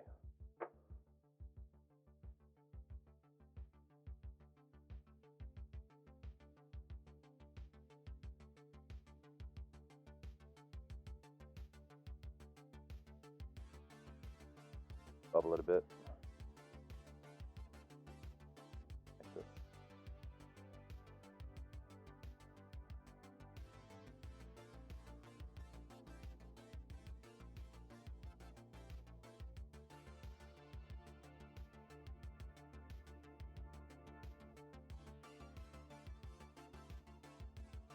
Okay.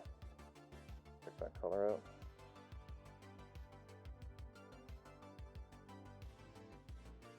So I think I'm going to paint like this, sort of here and down, because I want to fade it a little bit. I want to just feather it off. So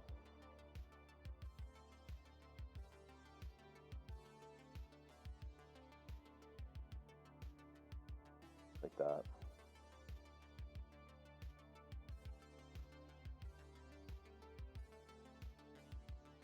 More.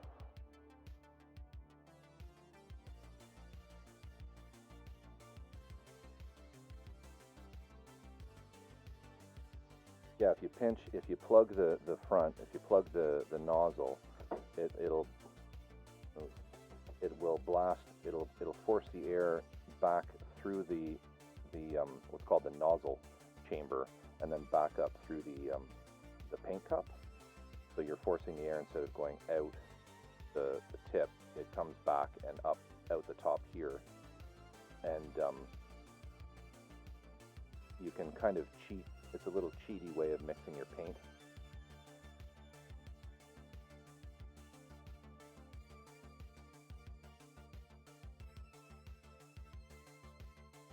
Yeah, that's what the goal is here, is just a little.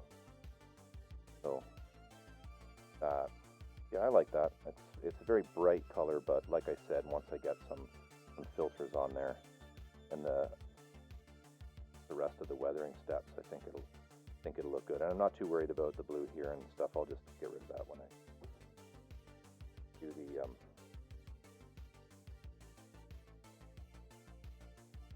the next step here. Let's just put this there for now. No, it's likely I will not be streaming again until Monday. I think I'm going to stream on Fridays, Saturdays, Mondays, and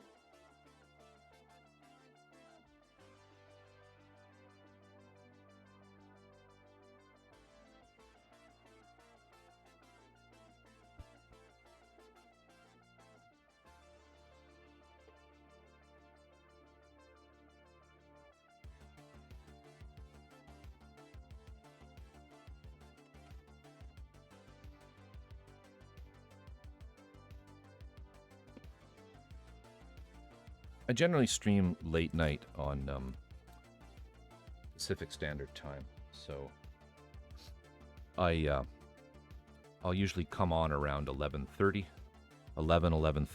and I'll go until about 1:30, 2 o'clock, and that's Pacific Time.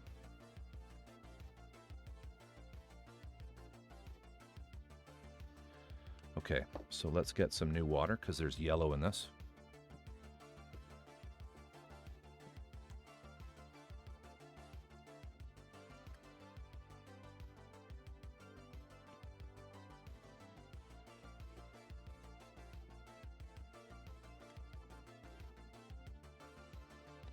Don't know what I did with that big brush.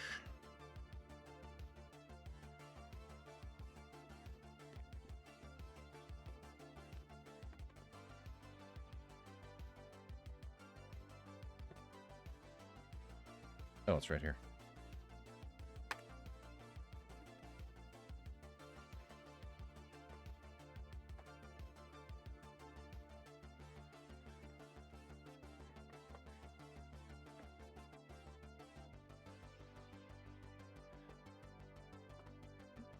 Thank you. I'm using a SE Electronics, I think it's a 4400A microphone, which is going into a Scarlett audio interface. Got to sound good, right? So I think how I'm going to attack this is I'm just going to work up. So we'll wet it. And there, it's already coming off. So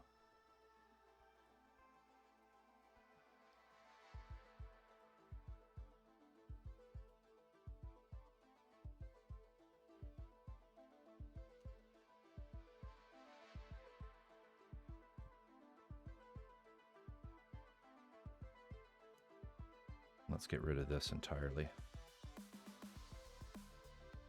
This blue down here, we don't want that.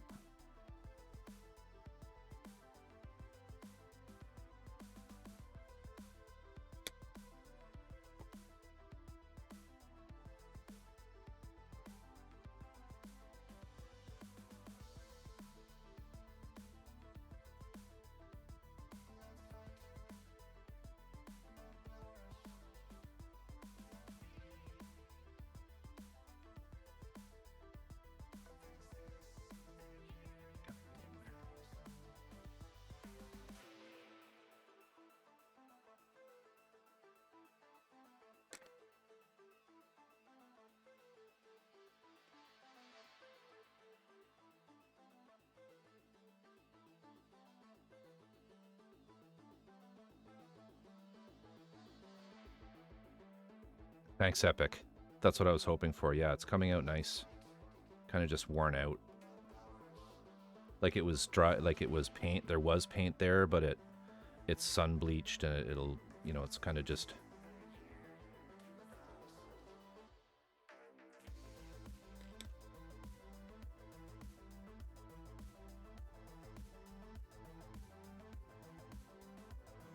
Add a little...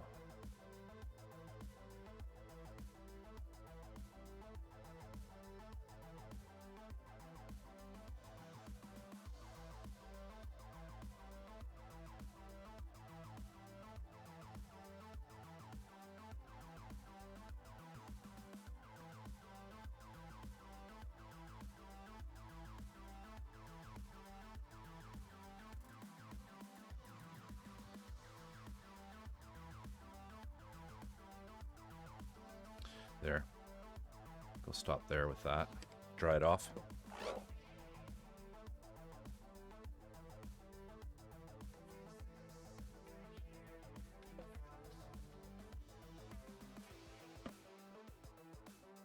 Actually, I just noticed here.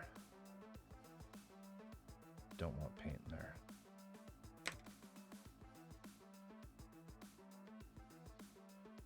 It's not a big deal if I can't get it out, because I can... Maybe I should use this instead.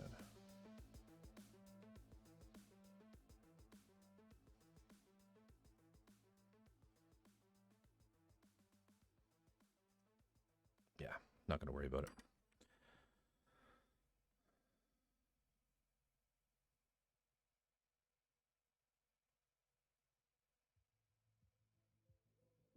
Do you stream YX?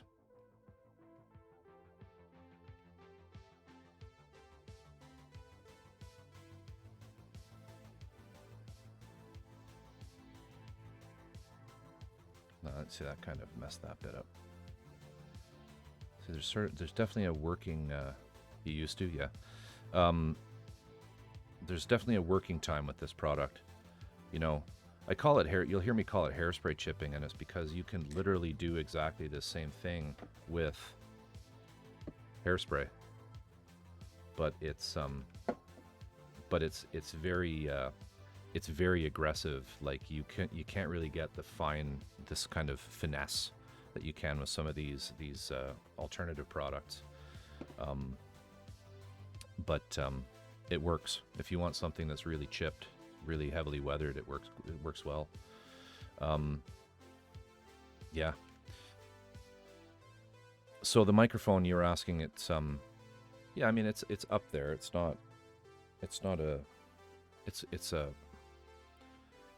more expensive than a you know, a snowball. But it's not like a Newman U87, right? Like, I've had it for a long time. Put a link in chat to it.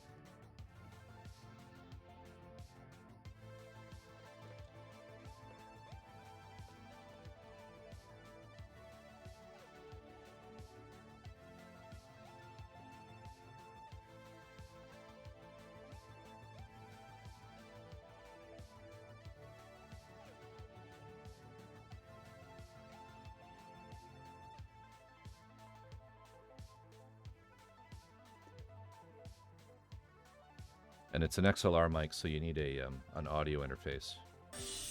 今頃気づいたか? しかし手遅れだぜ、カレンちゃん。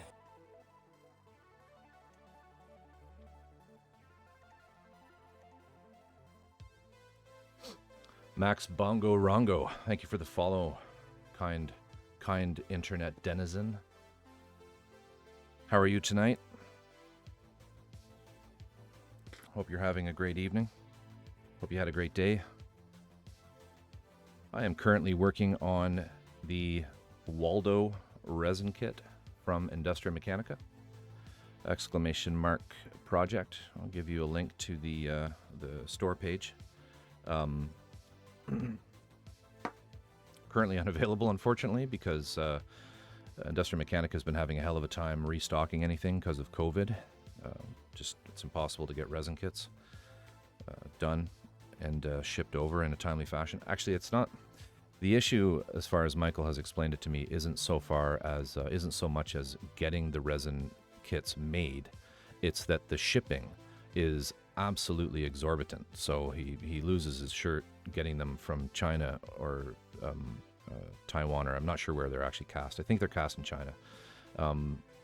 Getting them back to the United States for resale. So this is a kit that I've had on my shelf for ages. The Waldo is it's like a science fiction floating tugboat type affair.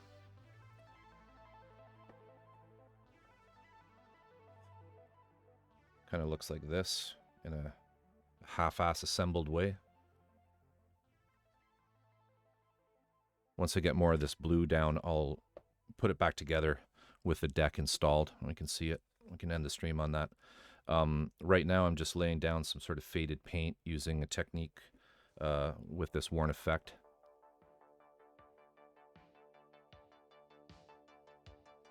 Oh, as far as the shipping, yeah, it's the freight, I think, that for whatever reason the freight carriers hiked up all of their rates. Oh yeah, Bix, I did promise you that. I showed this one, it's right beside me, so I can just quickly take a minute and show you guys show you guys one that I showed off yesterday.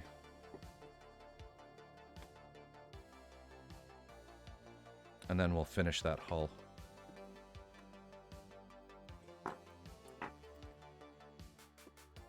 There's a reason I'm making all this room.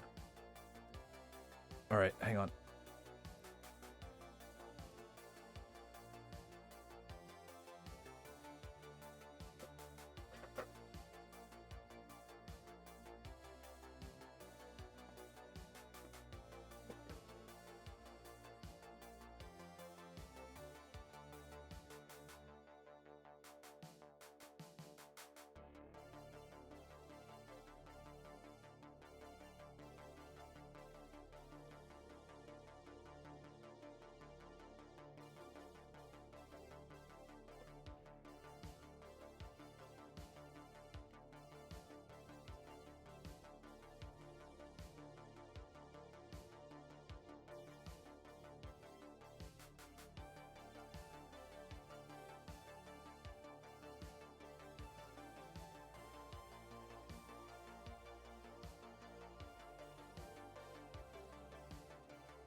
this is one I worked on over the holidays.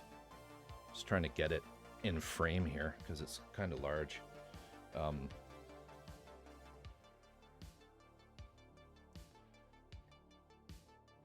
So this is another kit from Industria Mechanika called the Rook. It's a quadrupedal battle tank kind of thing. I built it on a, it's built on a board diorama. DAS modeling clay to do the desert terrain. Vallejo, what's it called? Black lava asphalt effect to do the road, which you can see here.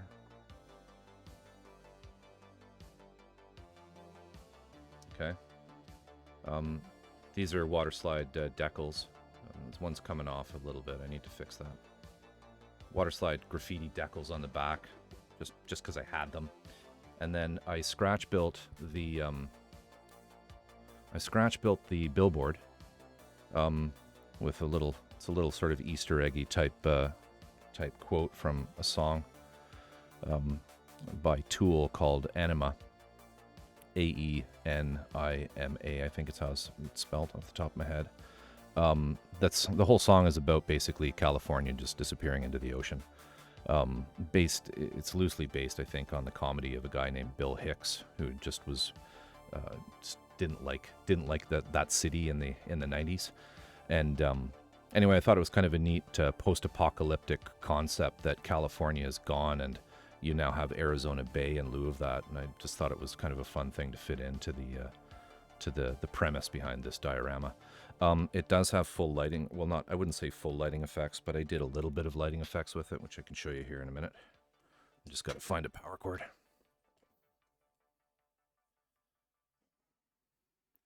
It's a little hard to show the lighting effects on camera, just because it's difficult to get the exposures right with streaming cameras. Turn my battery on here. Where's the button? Oh, sorry about that, Crafty. I mean, it's a well-known impossibility, right? People think that when the big one comes, you know, that California will separate. I mean, any geologist will tell you it's just impossible. And I also live, just so you know, there's no hate here. I live on the west coast of Canada. We're in just as potentially disastrous a place.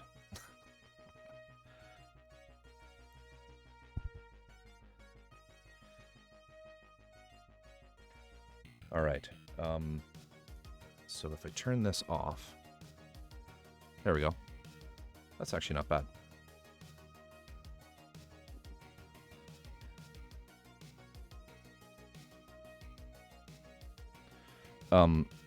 So there are little nano LEDs that are sold for use in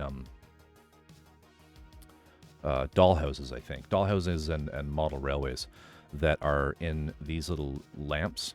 The lamps themselves are just a really simple model I made in Fusion 360 and then 3D printed. You can see that one's flickering there. That's on purpose. All of these lights, I like to drive lighting effects through little Arduino Nano microcontrollers because they're super simple to program, and they're super simple to program, and you can use them as a power supply for your LEDs simply by plugging a USB cable into them. You plug a USB, one of those old style USBs into them, and it lights up and works, so you don't have to mess around with power supplies. They're just an elegant solution to that. So it randomly will flicker just to give it a little character. Down here in the front, there is a sort of a headlight type thing that's right in the nose of the Rook. And I also added, I did a little trick with the back that let me add some red LEDs into these exhaust ports. And that's kind of the extent of the LEDs on this. There are a number of, I have a number of minis that go with it as well. Like,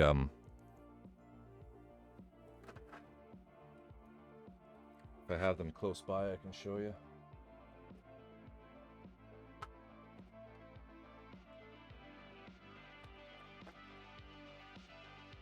Oh, here they are.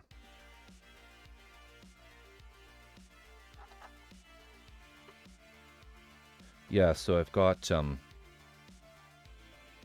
this kit comes actually, these are like missile bay doors, they can close, and then this whole sort of lump that you see in the middle, you can actually make it so that it's open, and Industria Mechanika give you a full cockpit and two pilot minifigures that you can put in.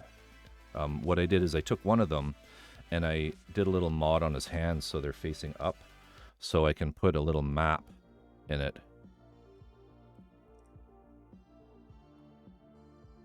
So I'll try to get in there again. I need to work on this a little bit. Anyway, the idea is he's going to be up here holding a map, trying to figure out where the hell he is. And he's accompanied with a bunch of sort of military shock trooper type guys that I'm going to have standing around. These are also from Industria Mechanika, and they're designed to sort of go with this particular line. I got the headlights shining down on the road, so I can have one of them kind of like right here on the roadway.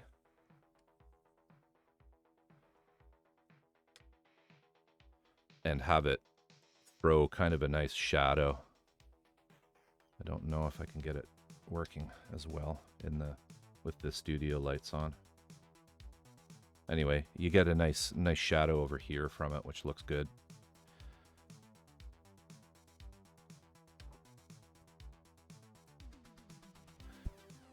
I love this guy. He's going to look awesome with the map. Like, where am I? Guys, can you help me? And these guys are all kind of bruisers. Let me just get the frame rate back here. There. So they're really nicely modeled. They're also resin, poured resin. The arms and heads, or sorry, the arms and guns are usually the pieces that you have to glue in. And one of them, the head, this guy, the head, has to glue in. But easy to make, you know, scrape off some of the flashing and the mold lines. I'm not there yet with these, and they look good. Nice little kit. Oops. He also actually sells for the Rook in particular. This is called the Rook. You can get a pilot that's designed to sort of be looking out of here.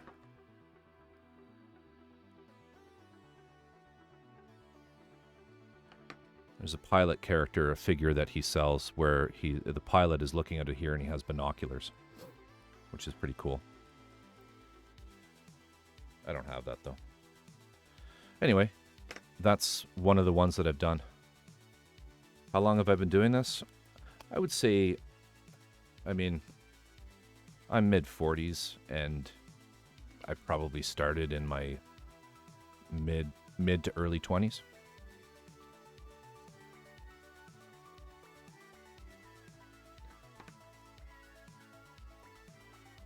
All right, so let's get back to painting.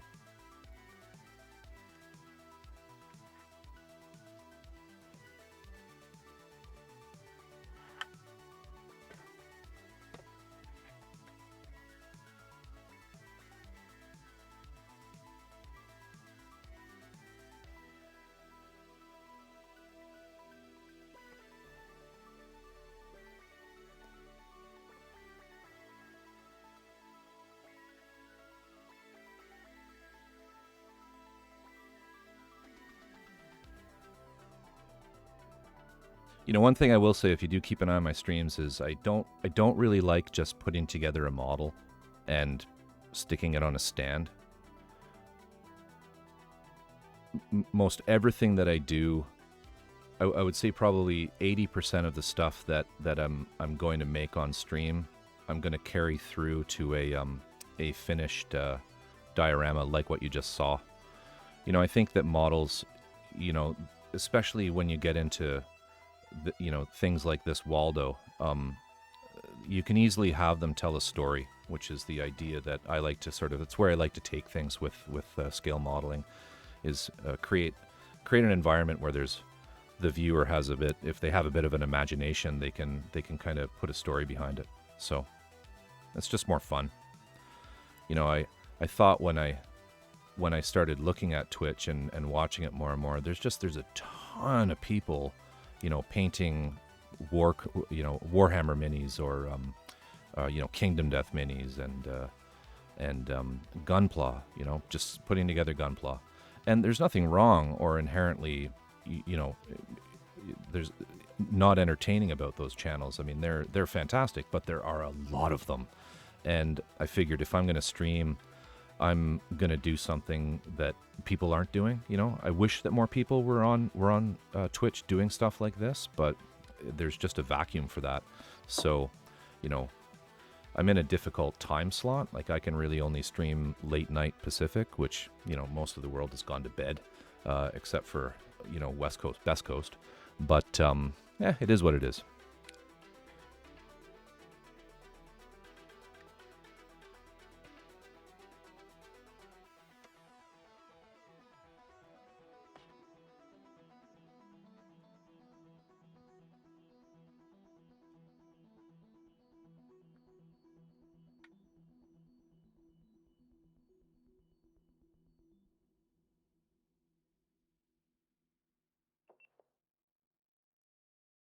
Back on here. All right. So where are we at here?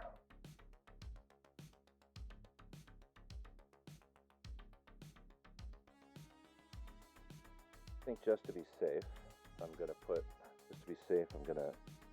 a little more of this on the front. Actually, no, let's do this side.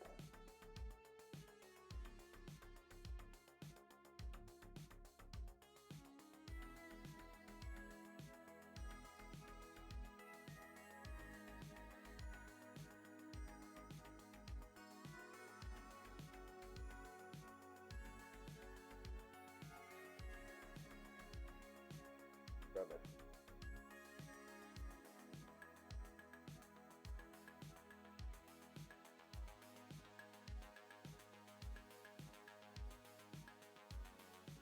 I don't mind at all, Crafty. I work in real estate.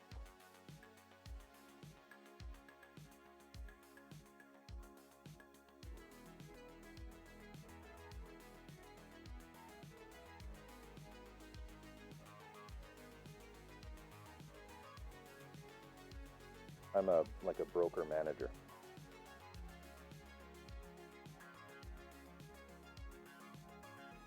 I don't actually sell houses, but I manage people who do.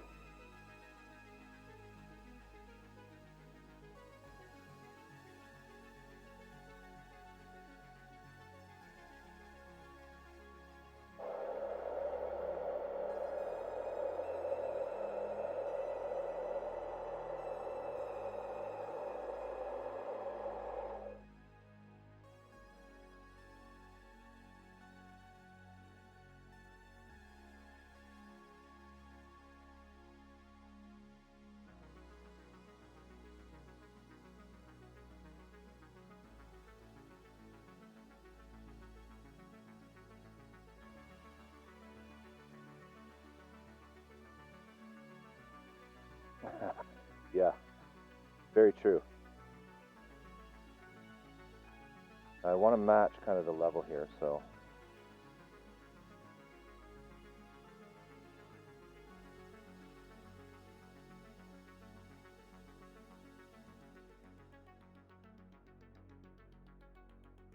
what's really strange about my life, Crafty, is I went to school for art. I went to school for classic art. Decided to change that kind of towards the end of that part of my education, and went into digital art and like 3D design and 3D animation, character sculpting and all that. Like, I know my way around ZBrush and Maya and those programs. And then when I got out of school, I ended up with a job in computer programming, and the bottom kind of fell out of that during the tech bubble, and I ended up moving west and getting into real estate. So very circuitous path, but you know, we're happy, we're healthy, and we do okay for ourselves. So myself and my wife, and yeah, it's great, good profession. Thank you, I appreciate that, YX. So that looks, oh, maybe a little more. Bring the color up a little bit here on the end. All right, that's all we need there. Let's go back over here.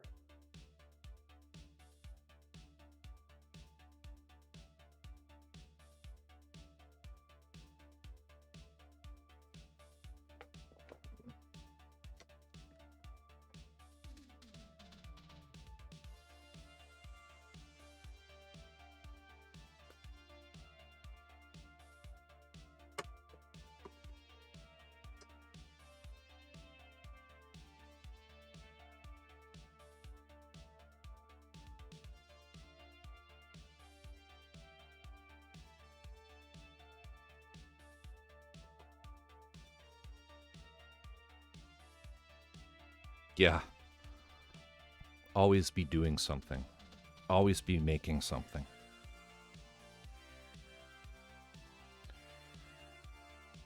Always lose your brush.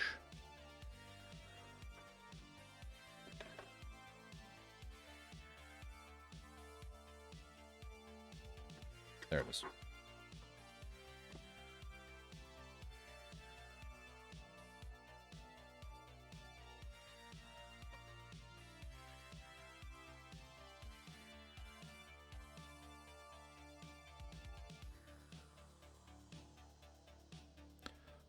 So we're just, same as before, just get it a little damp and then just gently pull up into the top of the gradient.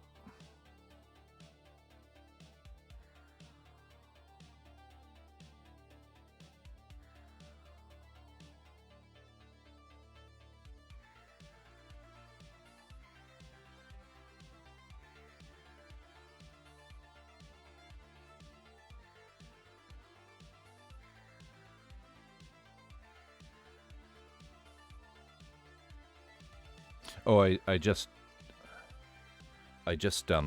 Crafty, I just did the licensing.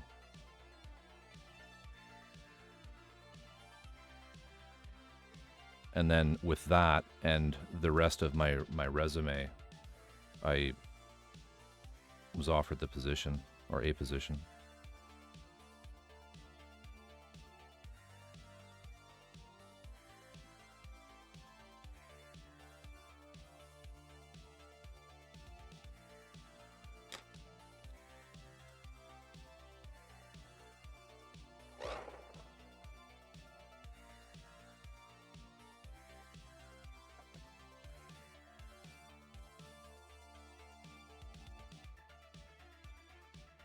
That's this again.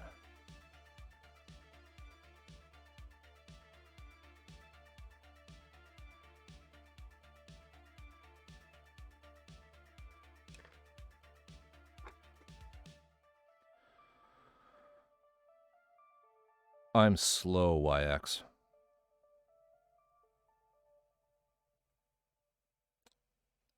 You know,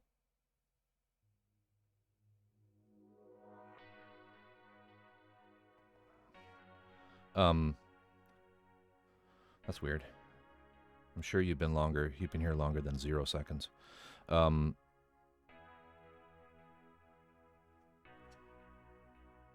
of the reasons I thought of, I thought I should stream is actually because,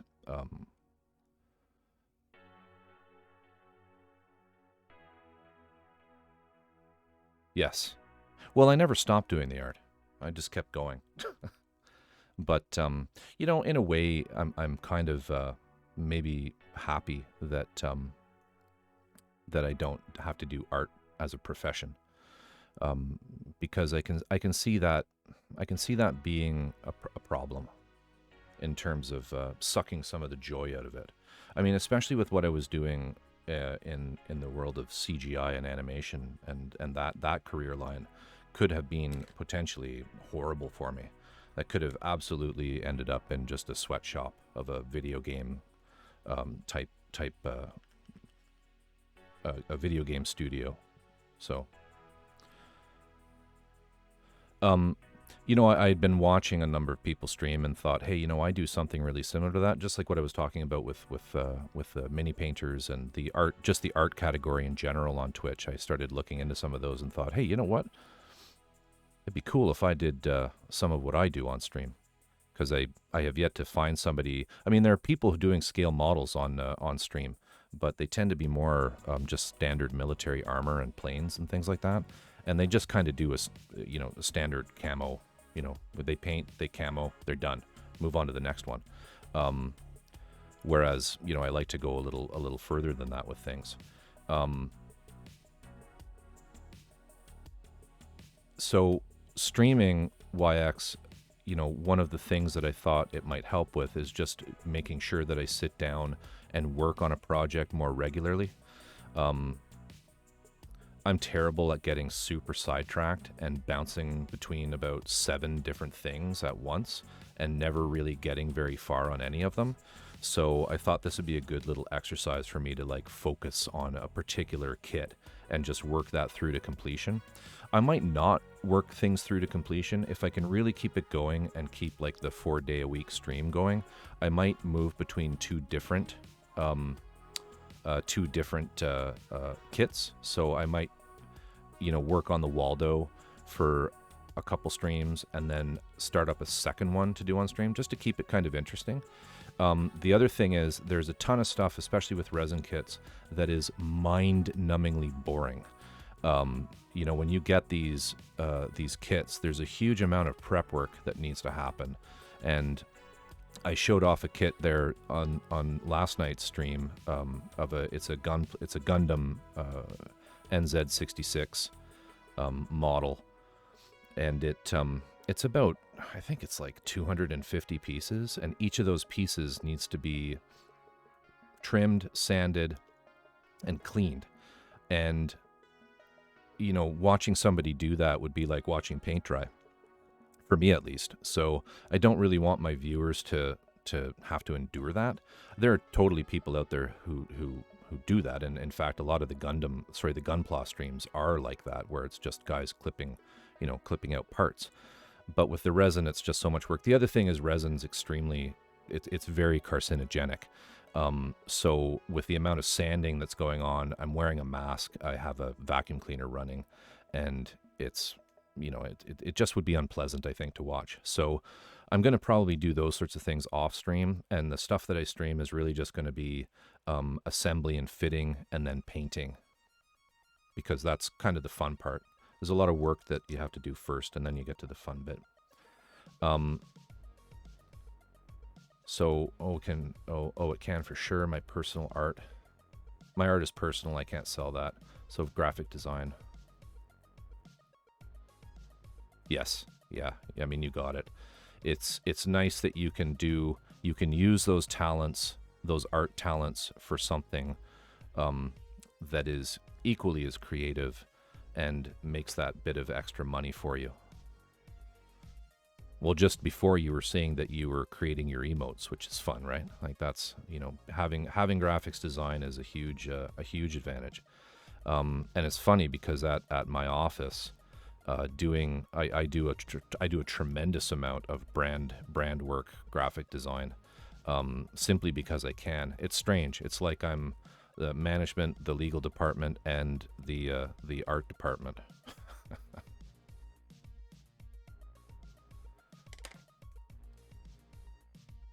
So there's that side dried. See if I can get the camera, the light in a good spot here.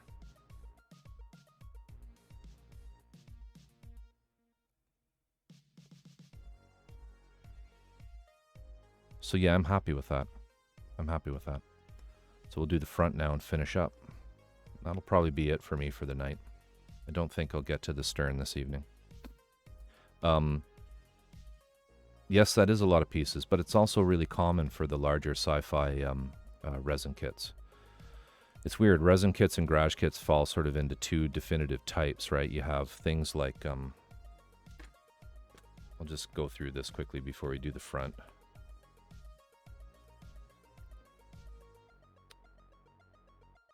Let me just get Firefox here. Garage kits.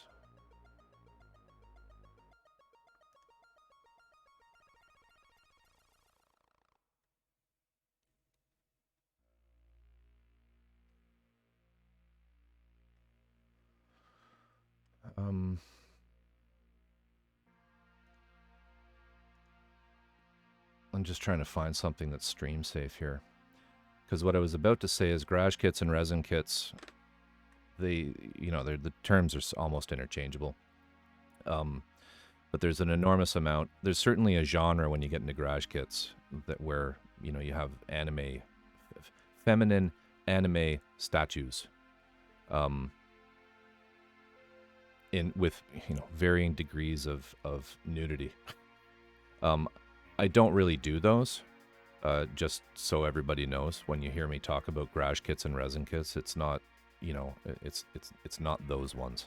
I might have one or two from some series that I enjoy, but they're not in any way, shape, or form gratuitous. And I haven't made them. That's how interested I am in them. But the same companies that supply those also put forward, let's see here. I'm just trying to find it here. GK, here we go, GK Mechanic. Here we go, GK Gundam full kits. Okay, so you've got these. Hopefully this works. There we go. So you can get full resin kits of a lot of Gundam and Gunpla content. So, here, this is the one I was talking about. So this is the NZ666 Kshatriya. I don't know. And this is what they come like. So you just get bags of parts.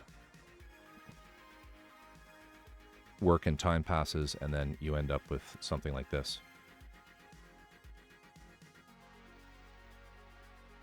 So I'm definitely going to build him on stream.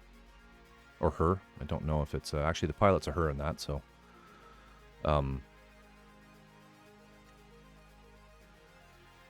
But yeah, when I say resin kits, I mean these things. I don't mean the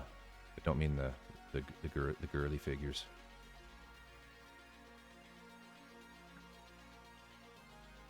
I'll see if I can find one that's not lewd. Just gonna go censored mode here for a minute, because there's absolutely stuff on this website that is not stream safe.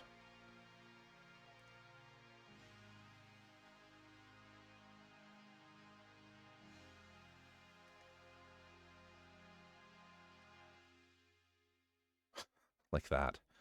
God. Here we go. Yeah, so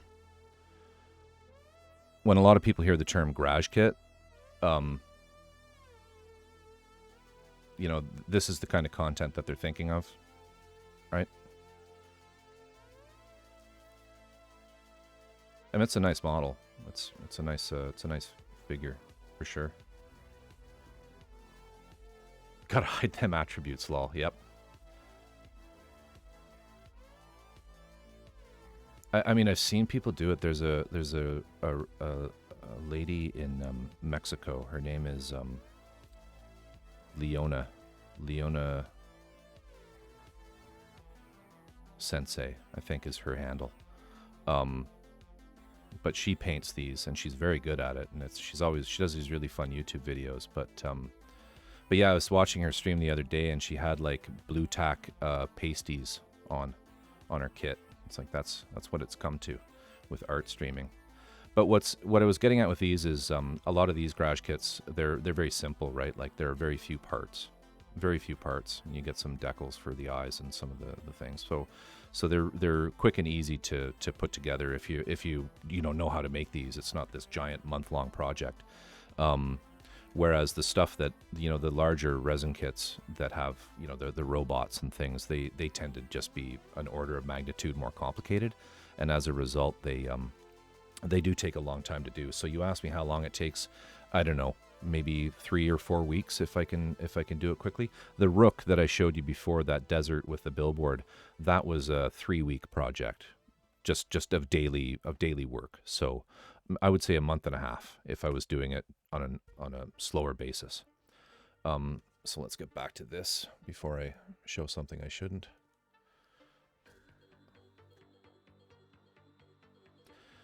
Oh, it helps a lot for my brand and all, but that's why I started Twitch. I wanted to create a brand and logo and everything, emotes, layouts. Yeah, I'm the same. I'm more or less the same. Like the logo, I did my logo, and I did most of my layout.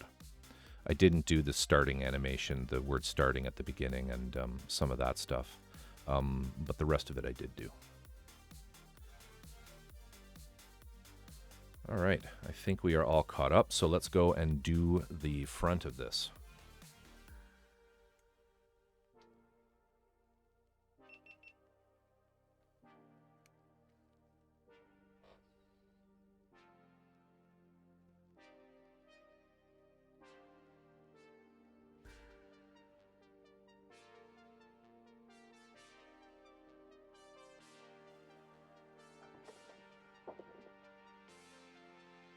I need a better microphone stand. There we go.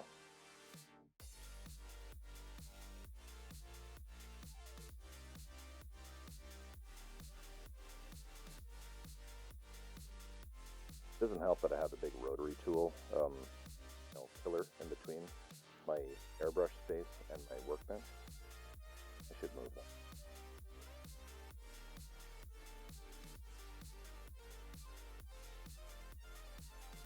So same as before, I'm going to add a little more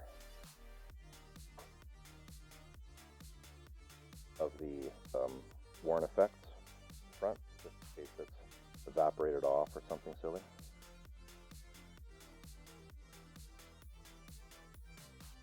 Just the nose.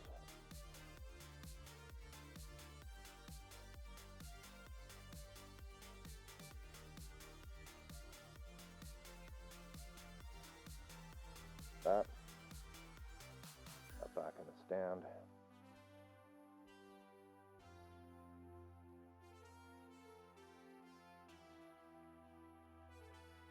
There, paint's still good. Yep. Hit this with the hairdryer.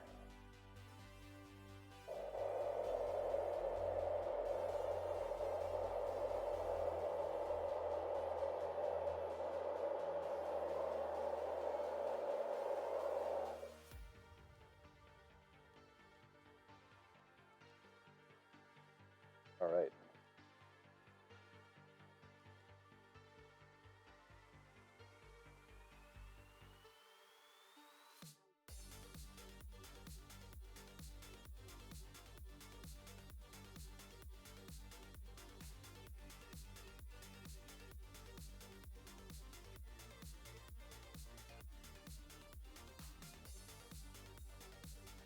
Hopefully I have enough paint in this thing.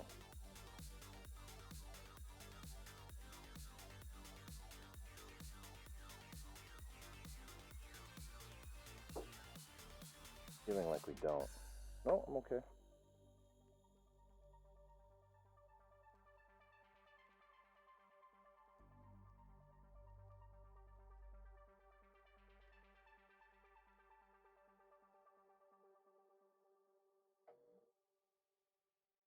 About to turn my spray booth on. If I was using lacquers, I would have been on the floor.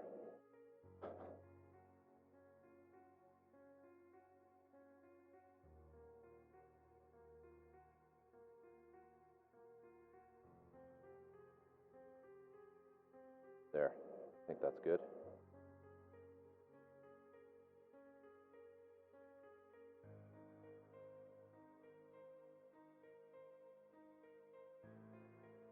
we're probably done with the brush for now, but I'll clean that.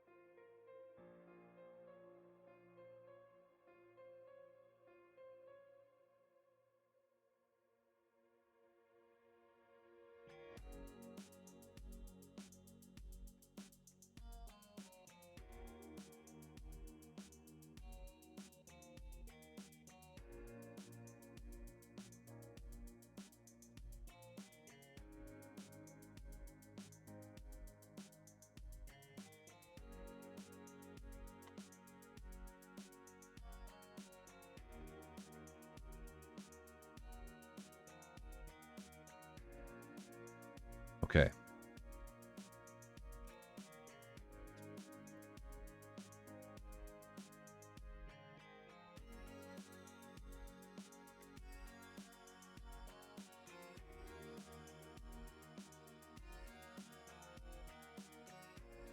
Just tidy up some of these parts that shouldn't have paint on them first.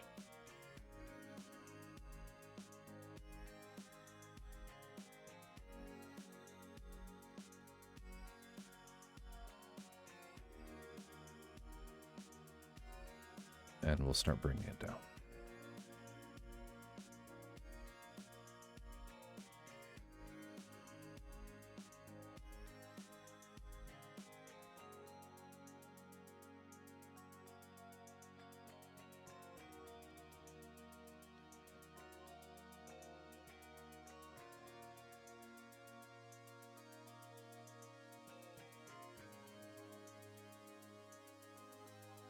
Came off a little more aggressively there than I'd hoped, but I can always just do another pass with the paint.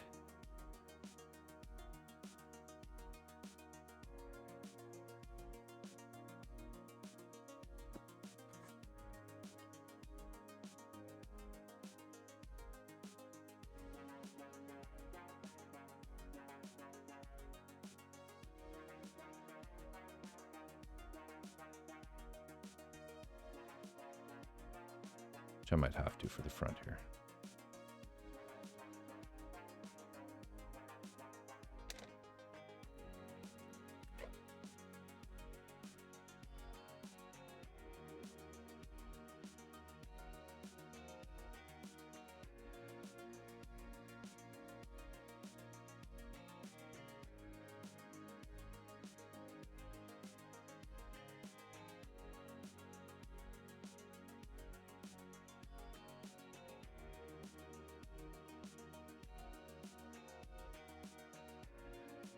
A little on the fence about that, but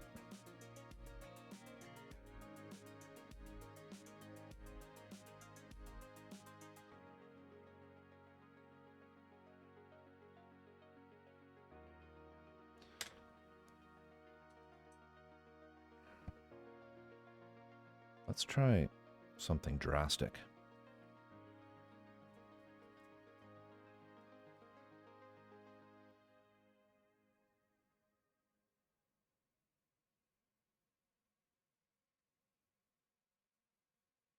Nope. That's not terrible. I'll touch that up tomorrow. Off stream. Get that right. But in the meantime, let's take this off.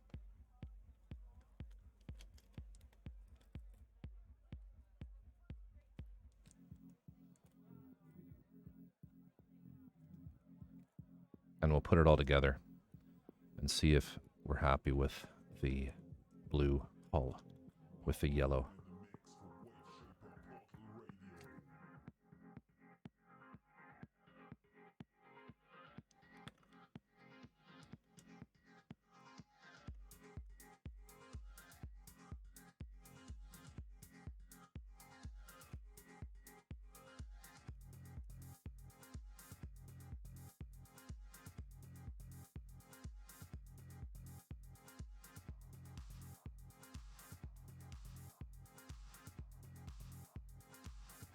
A lot of weathering is trial and error.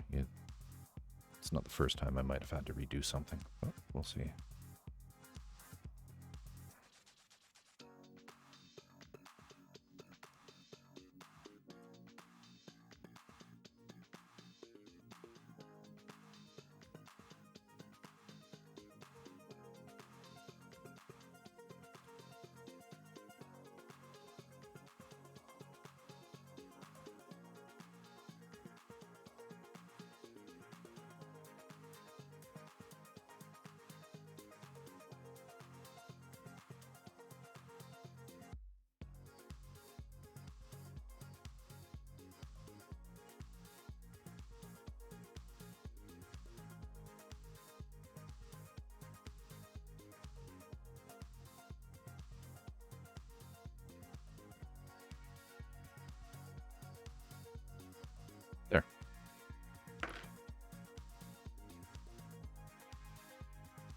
Pretty slick, actually. Let's get rid of this. Let's get rid of this stuff.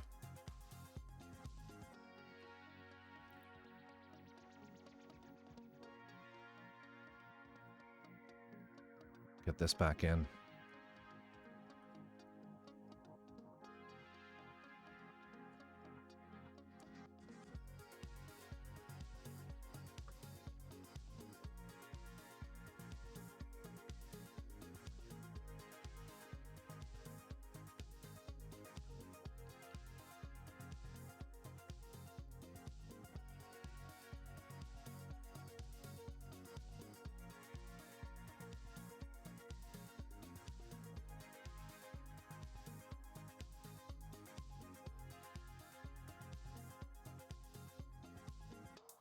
What do you think?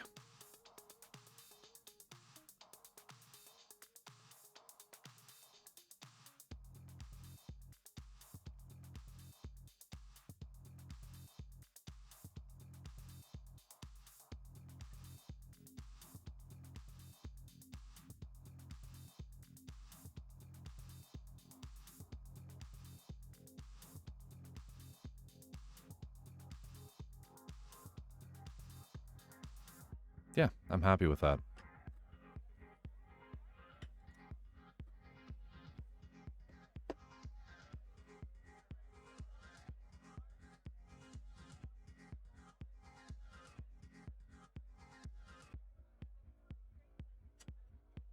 Thanks, Crafty.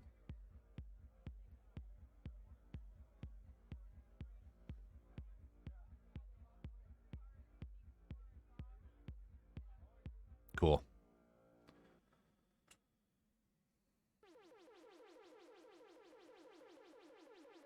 All right, guys. I think I'm going to call it there. Thank you, everybody.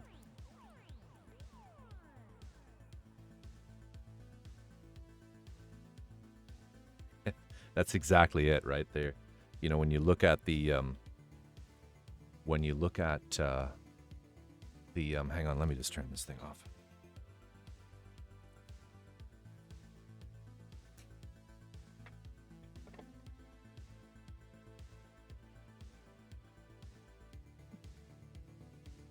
I mean, I have a noise gate on, so you guys can't, I don't think you can hear the spray booth, but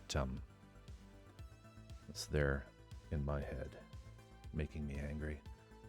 Let me just show you this. So I mentioned that this is a collab, this kit is a collab with an illustrator named Ian McHugh. And I was going to show you that yesterday, but I realized that I wasn't signed in on my Instagram and my Firefox. Let me just jump over to here. So this is Ian McHugh's channel. Ian McHugh is a concept artist, illustrator who does generally work in, I believe he does a lot of storyboard and design work for video games and movies. He doesn't do anything with resin kits. He has nothing to do with making these things into toys or models. He's just an illustrator and designer. And the his Instagram feed is just Ian McHugh. And he has tons of posts, but you can kind of get an idea as to where, you know, Michael Fichtenmeyer and Industria Mechanika got their idea to make these kits, because there's just a huge amount of content on this guy's site of this world of flying ships. And you're absolutely right, they're all just like, they're junk. It's like they're made out of junk. I mean, there's the Remora.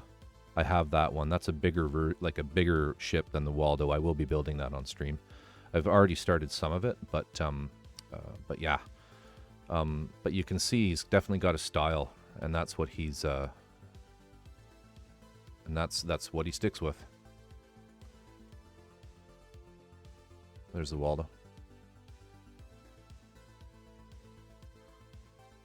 But yeah, they're just like, they're made out of found steel plate and junk.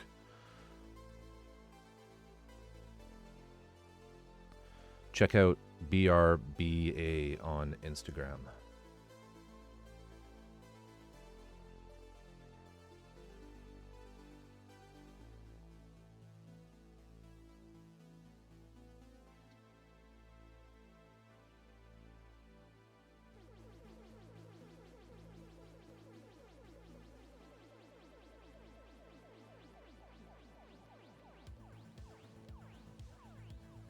Oh, cool.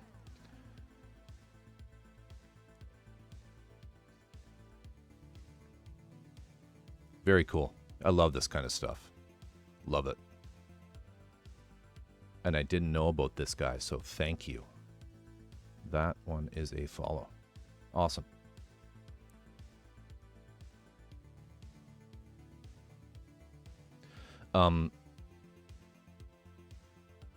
Yeah, so this is sort of the inspiration for the kits, and it's neat stuff. Love it.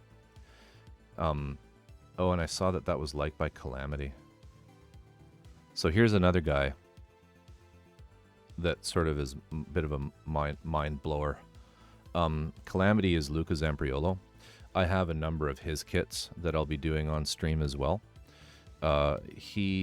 He has this company called Calamity, and he actually did some collaborations with Industria Mechanika for when he first was building stuff. But Luca is this Italian artist, classically trained sculptor, who like scratch builds. He scratch builds Gundam and Gunpla.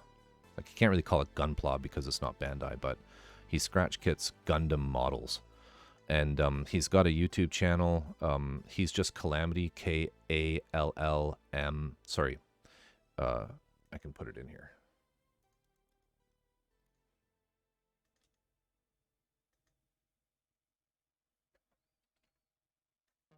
This guy, he's worth a follow if you're into that kind of stuff. Epic, if you don't know about him already, because he's pretty popular. He loves painting up the Maschinenkrieger models. He has a whole sort of army of pink ones. That's kind of fun. Hand paints all of it.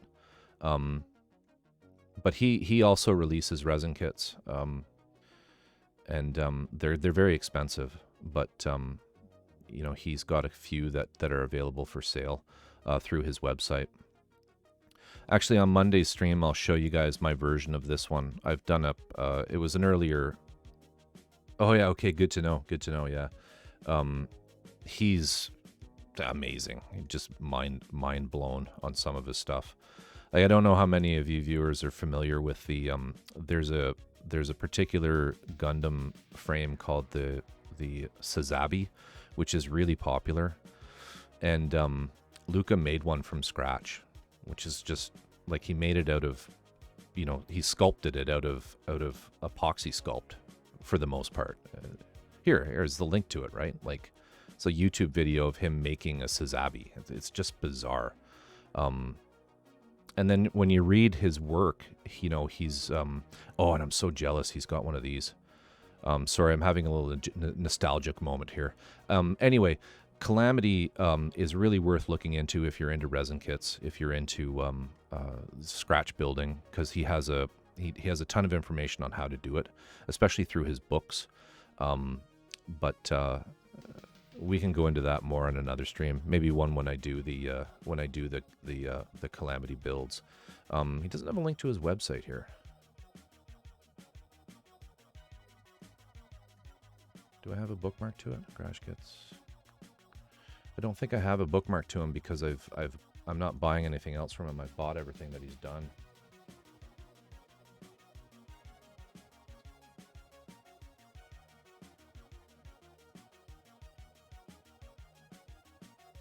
Let's just see if this works. He has a notoriously bad website.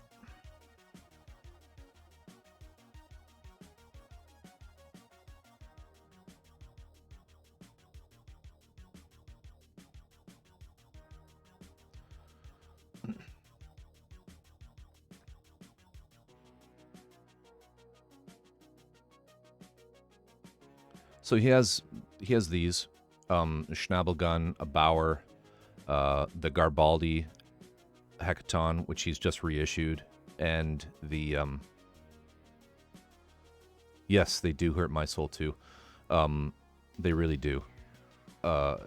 He actually even comments on how bad his is, but you know how it is. It's like if you're a creator and you're building stuff like this, sitting down and fixing your website is really low on your list of things to do. But these are all similar in terms of scale and scope to that resin kit I showed you earlier, the NZ66 with hundreds and hundreds of parts. They're super fun builds though, and there's so much detail in them. They're a blast. But my only issue with and warning with Calamity is they're so expensive. He charges so much money for them, and I question whether they're really worth it. But they are very niche, you know. But there are websites like GKM and E2046 where you can get things like the NZ66 that I showed you for only, you know, $150 versus €390. But they're very cool. I have 2 Garibaldis that I'll be building in a diorama together.